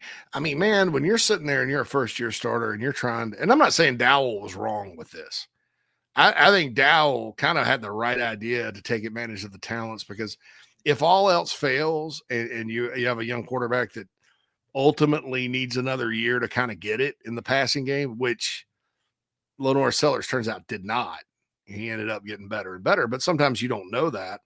Then at least you can take advantage of the option stuff with Rocket and Sellers running the ball and stuff like that. But, I think there will be, it just, it kind of takes some off of him and on the offensive line to go, well, if we're going to run it, we're going to run it. If we're going to pass it, we're going to pass it. And then there are RPOs. Everybody runs run pass options these days. So there'll be that too. Every coordinator that Carolina's had for a while, maybe not Mike Bobo. Maybe so, Mike Bobo. Mike Bobo didn't have a history with RP. Maybe he did. I don't know. I'm talking out my butt there. I don't know. Yeah, most of them run some kind of RPO. Satterfield ran. All of them run them. So watch the first play from scrimmage be a triple option, keep by LaNorris Sellers. So there's a discussion, switching back to defense, on Brandon Cisse. The Queen of the Cock says, "Hello, Cisse. Here's Ryan Williams. Have fun." And Craig, bold statement, Cisse will make all SEC. There's people that would not be surprised. We'll see. We'll see what happens. I'd be fine with it. Yeah. Take that. But Queen of the Cox adds that was the best offensive system 2015 at Carolina. A lot of the same kind of players, vertical tight ends, quick receivers, and thick running backs with a mobile quarterback. The offense is almost picture perfect to them. Okay, good. Dingle will not be slept on either at tight end. The Queen of the Cock says, I agree. Yeah. I don't think Kentucky knew what the hell to do with him. Nope. He always, every game Carolina played against them that he played, I was always, and lo and behold, the game I went to in Lexington where they didn't have their quarterback, the one touchdown that got him, I think, was a pass to Jordan Dingle for a touchdown. And I'm kind of biased because the Gamecocks, Bobby Bentley was coaching tight ends at the time, and I know he and the staff loved this kid. And they knew he had ties to South Carolina, so they recruited him. But I mean, heck, people were getting fired and all that. Kentucky's winning 10 games. He stayed at home and went to Kentucky. But, last year, I mean, he caught a pass against Ole Miss in that win. I was like, wow. I mean, he's got some stuff to him. And a couple of contacts I talked to last month actually mentioned that to me, that they're high on Dingle. And don't sleep on Brady Hunt either. Brady Hunt was really coming on. Keep in mind with Brady Hunt, he played his first year at Ball State and was awesome, right? Remember Beamer telling the story that they were scouting Tennessee and they looked at some Ball State was the opponent there. Who is this tight end from Ball State? He's great. And remember A&M, everybody else wanted him. Well, then he hurt himself, shoulder or something, was out the whole year at Ball State. So he had never played in the SEC. And then he was hurt his entire second year before he got to Carolina. So he gets to Carolina and then has those things go against him. And that's enough to lose confidence in the passing game, struggle with blocking at times. But down the stretch, he got better and better and better and better. And then caught what it could have been the catch of the year from LaNorris in the Missouri game. You don't win that game without that and the Campbell catch. Like, there's just you have to have those two things to make it work.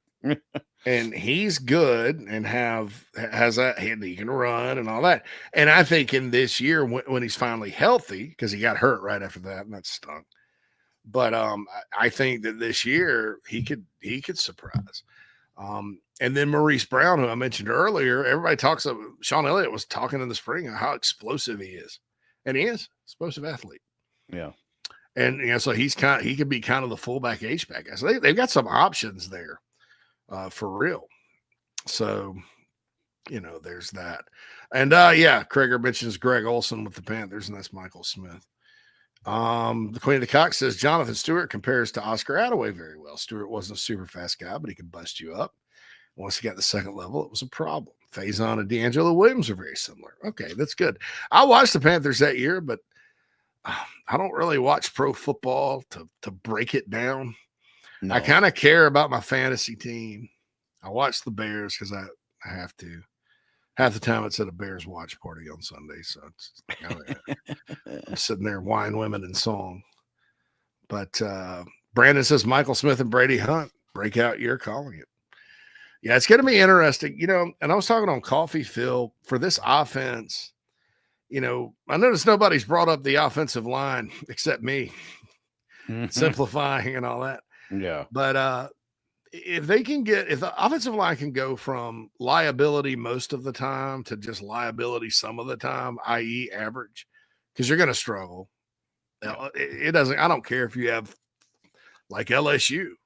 How many NFL players did they start last year against Carolina? Did Carolina struggle immensely getting to Nussmeier, especially early? No. Yeah. How about no?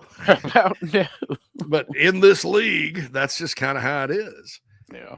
But I'll never forget ESPN when Will his name is Will Campbell, right? Got drafted. Will Campbell, yeah. Like the highlights that they showed, they had one flash play from the South Carolina game with Mr. Campbell and has a handful of Kyle Kennard's jersey. Yeah. Yeah. I'm like, all right, yeah.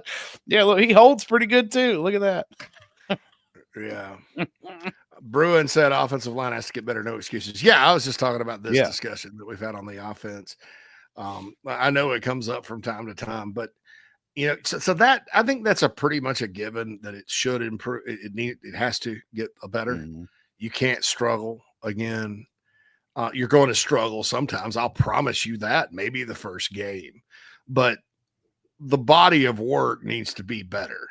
I thought after the A&M game and the Vanderbilt game, which I thought back to back, those were the two best offensive line games of the year. I thought Carolina was on to something, and I thought against Missouri, Tree stepped in. It's not like LaNorris didn't have time. No, kind of like against A&M, sometimes they'd break through, but Carolina couldn't really run the ball that well that game. Yeah. 60 yards for Rocket. And that frustrated me more than pass protection. You have such good defensive linemen, pass rushers in the league. You're going to give up pressure. It's hard to pass protect. That's why you have LaNorris Settlers, and that's good because he can get out of it. But running game wise, I thought it was good. Then Clemson, I thought that was not a good day for the O-line when all was said and done. And part of it was what Clemson's game plan was, which is just attacking it. They're saying our D-line's better than your offensive line. Our defensive front's better. We're going to attack it and just make life hell on LaNorris. And it was like Jokey Smurf.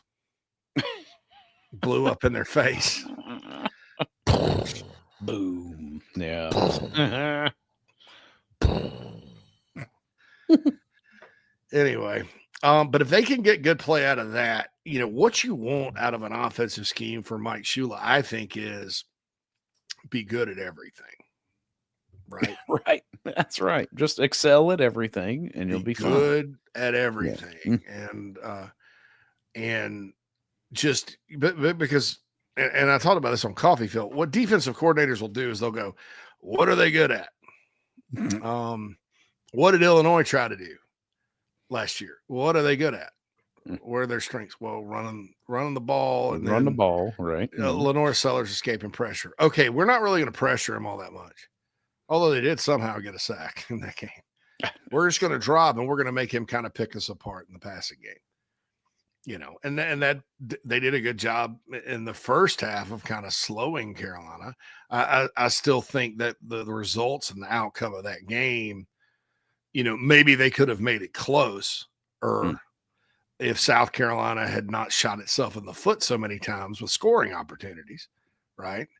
And then in the second half, Illinois' offense stayed on the field against a Gamecock defense that, was missing Kyle Kennard, and then faced some adversity when, for some reason, bless his soul, Nick Warren decided to opt out at halftime. And that game, when Peyton Williams played against Vanderbilt, he played his butt off and played well. In that game, I don't know about Peyton so much, but not having Nick was tough. I thought that was really tough. So, even if Illinois had played that style of defense and done the substitution thing and all that, Carolina doesn't miss opportunities, drop passes, the fake field goal, the missed field goal in the first half. If he didn't miss that field goal there at the end, it's 21-20 and they're not going for it on fourth down. Right. They're kicking the field goal to take the lead. And then, frankly, the defense let them down the second half by not getting off the field. That big, beautiful third down number, I said, Illinois churned it out in the second half. And Luke Altmaier played a great game for them. And that was the way. Look, sometimes upsets happen. You got to get used to this if you're going to be a big-time program, right? You got to get used to being upset, And I think Carolina fans, while nobody's happy with a loss ever, but I don't think it'll feel like somebody kicked you in the gut if this program starts winning and you suffer the occasional upset. My personal opinion is I hope that's when that inevitable Vanderbilt loss comes after Carolina's been winning for a while. When you've been winning, yeah. And it's like, oh, we lost to Vanderbilt. Oh, God. Wow. But, wow. But that Illinois game was an upset, and it had all the ingredients of an upset. Stay on the field on offense, keep their offense off the field, grind them down, slow them down offensively, slow down their playmakers, and then hope they make mistakes. Illinois faced adversity twice when they got stuffed, which I don't even know about that call early on when they got stuffed at the 1 foot line. Oh, yeah, that's right. Yeah. And then you got the interception in the second half by Kilgore. That's it, And so I don't know, hopefully that never happens again. But that, if Virginia Tech wants to beat Carolina in the first game, probably what they. Yeah, that's going to be their game plan, you think? I don't know what their game plan is going to be because they have a different situation at quarterback. If they're counting on drones fitting passes into tight windows to good receivers like Altmaier did, it's not going to happen, right? Yeah, you don't have the same quality at QB. Yeah. Their little running back they got from Bowling Green's good, though. I think he's going to be fine. Now, they lost. I didn't know this either, Phil. Looking at Virginia Tech and By the way, on our YouTube channel, Matt and Alex have a deep dive into Virginia Tech. I talked about the Hokies a little bit, I think on Coffee a couple of weeks ago. But they have a really deep dive. And, not only did they lose a lot of players in the transfer portal, you got two defensive backs at LSU. You got the big tackle that's from South Carolina that went to Auburn. A lot of their best players got plucked. They lost a lot of guys to the draft. Our guy Jalen Lane for the Commanders, Coach Brian Lane's son. Yeah, Coach Lane's son was a draft pick. Their running back got selected. They had some safety. I think Virginia Tech had 3 or 4 guys drafted too. Yeah, I think JB was talking about how this morning some of their portal acquisitions were, kind of coming in with question marks. As to whether or not they'll be able to, go on. And I mean, that's with every portal transfer. Don't get me wrong.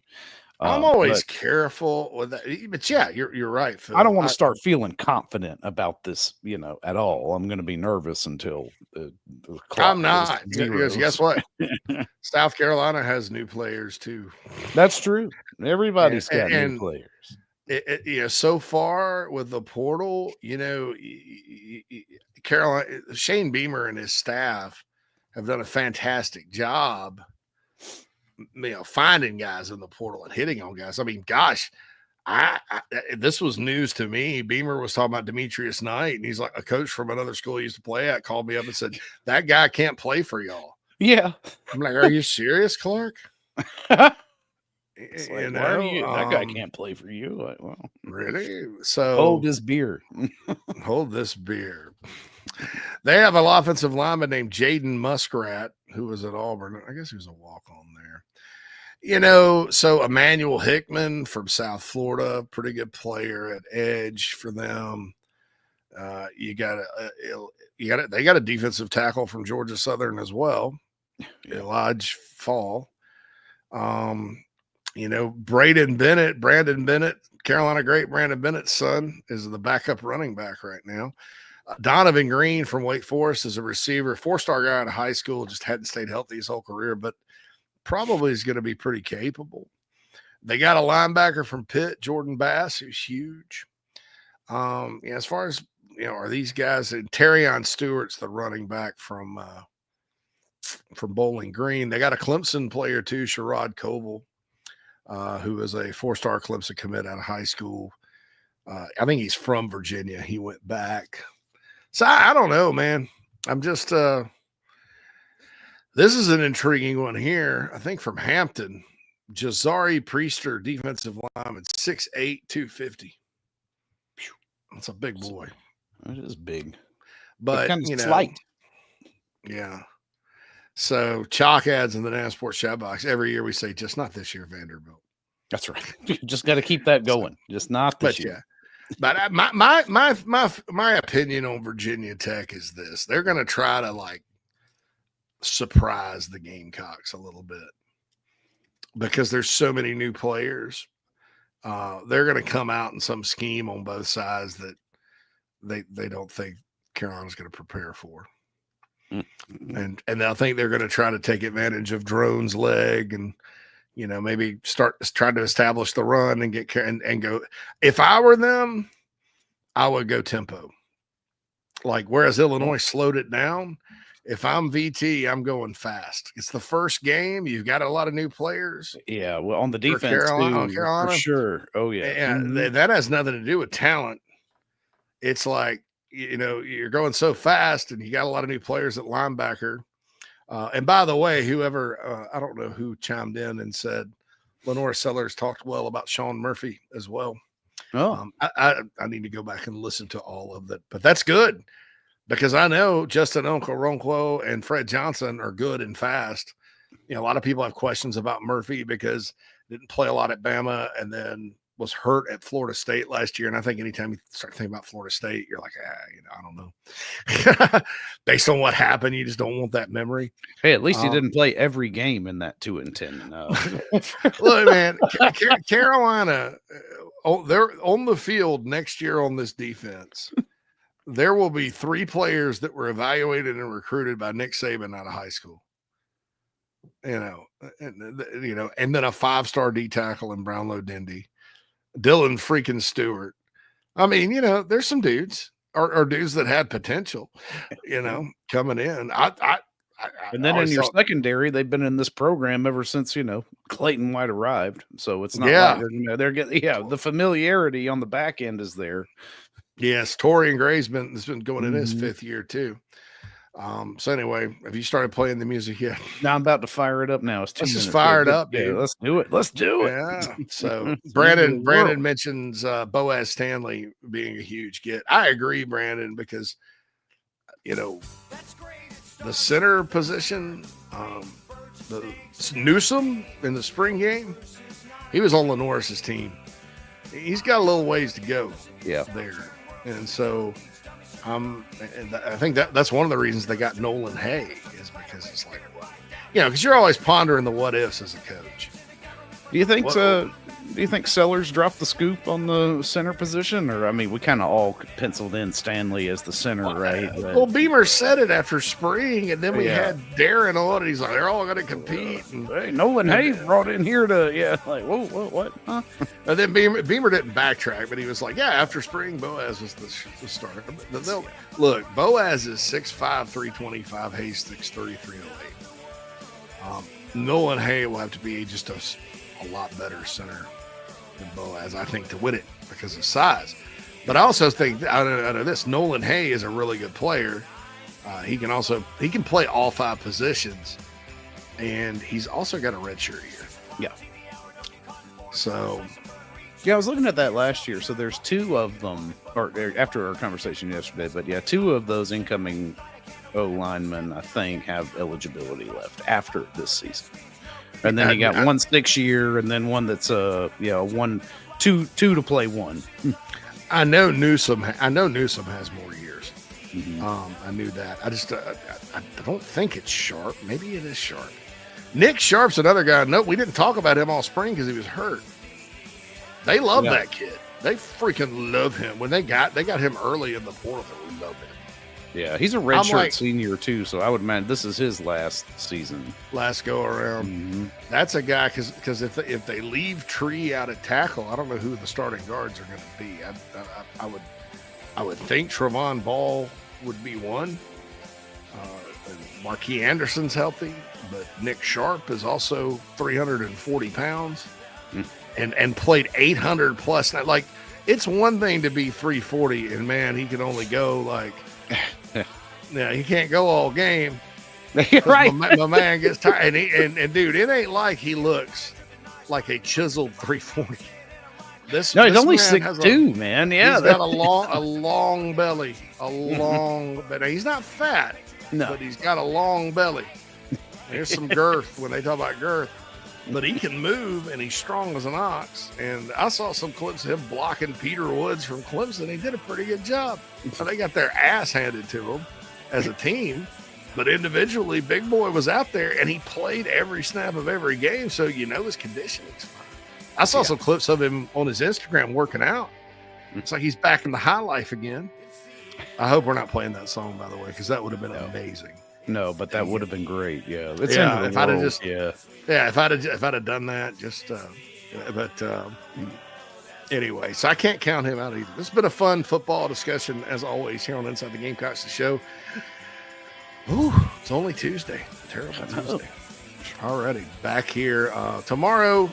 Don't forget JC and Morgan at 10. JC and Morgan will start before 10. Phil Steele will be on at 10. I believe we'll start 9:15 or something like that Eastern time.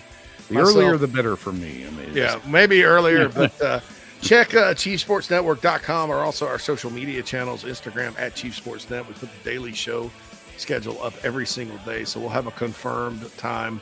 But still we'll be on at 10, which is the same time the morning show starts. So you can miss one and check the other. I wouldn't recommend listening to both at the same time. But check that out either during or after. You can also get them on podcast. Podcasts for this show and the morning show are up on the Inside the Gamecocks podcast channel on Spotify and Apple and Audible and everywhere else by 4 p.m. each day. That's our goal.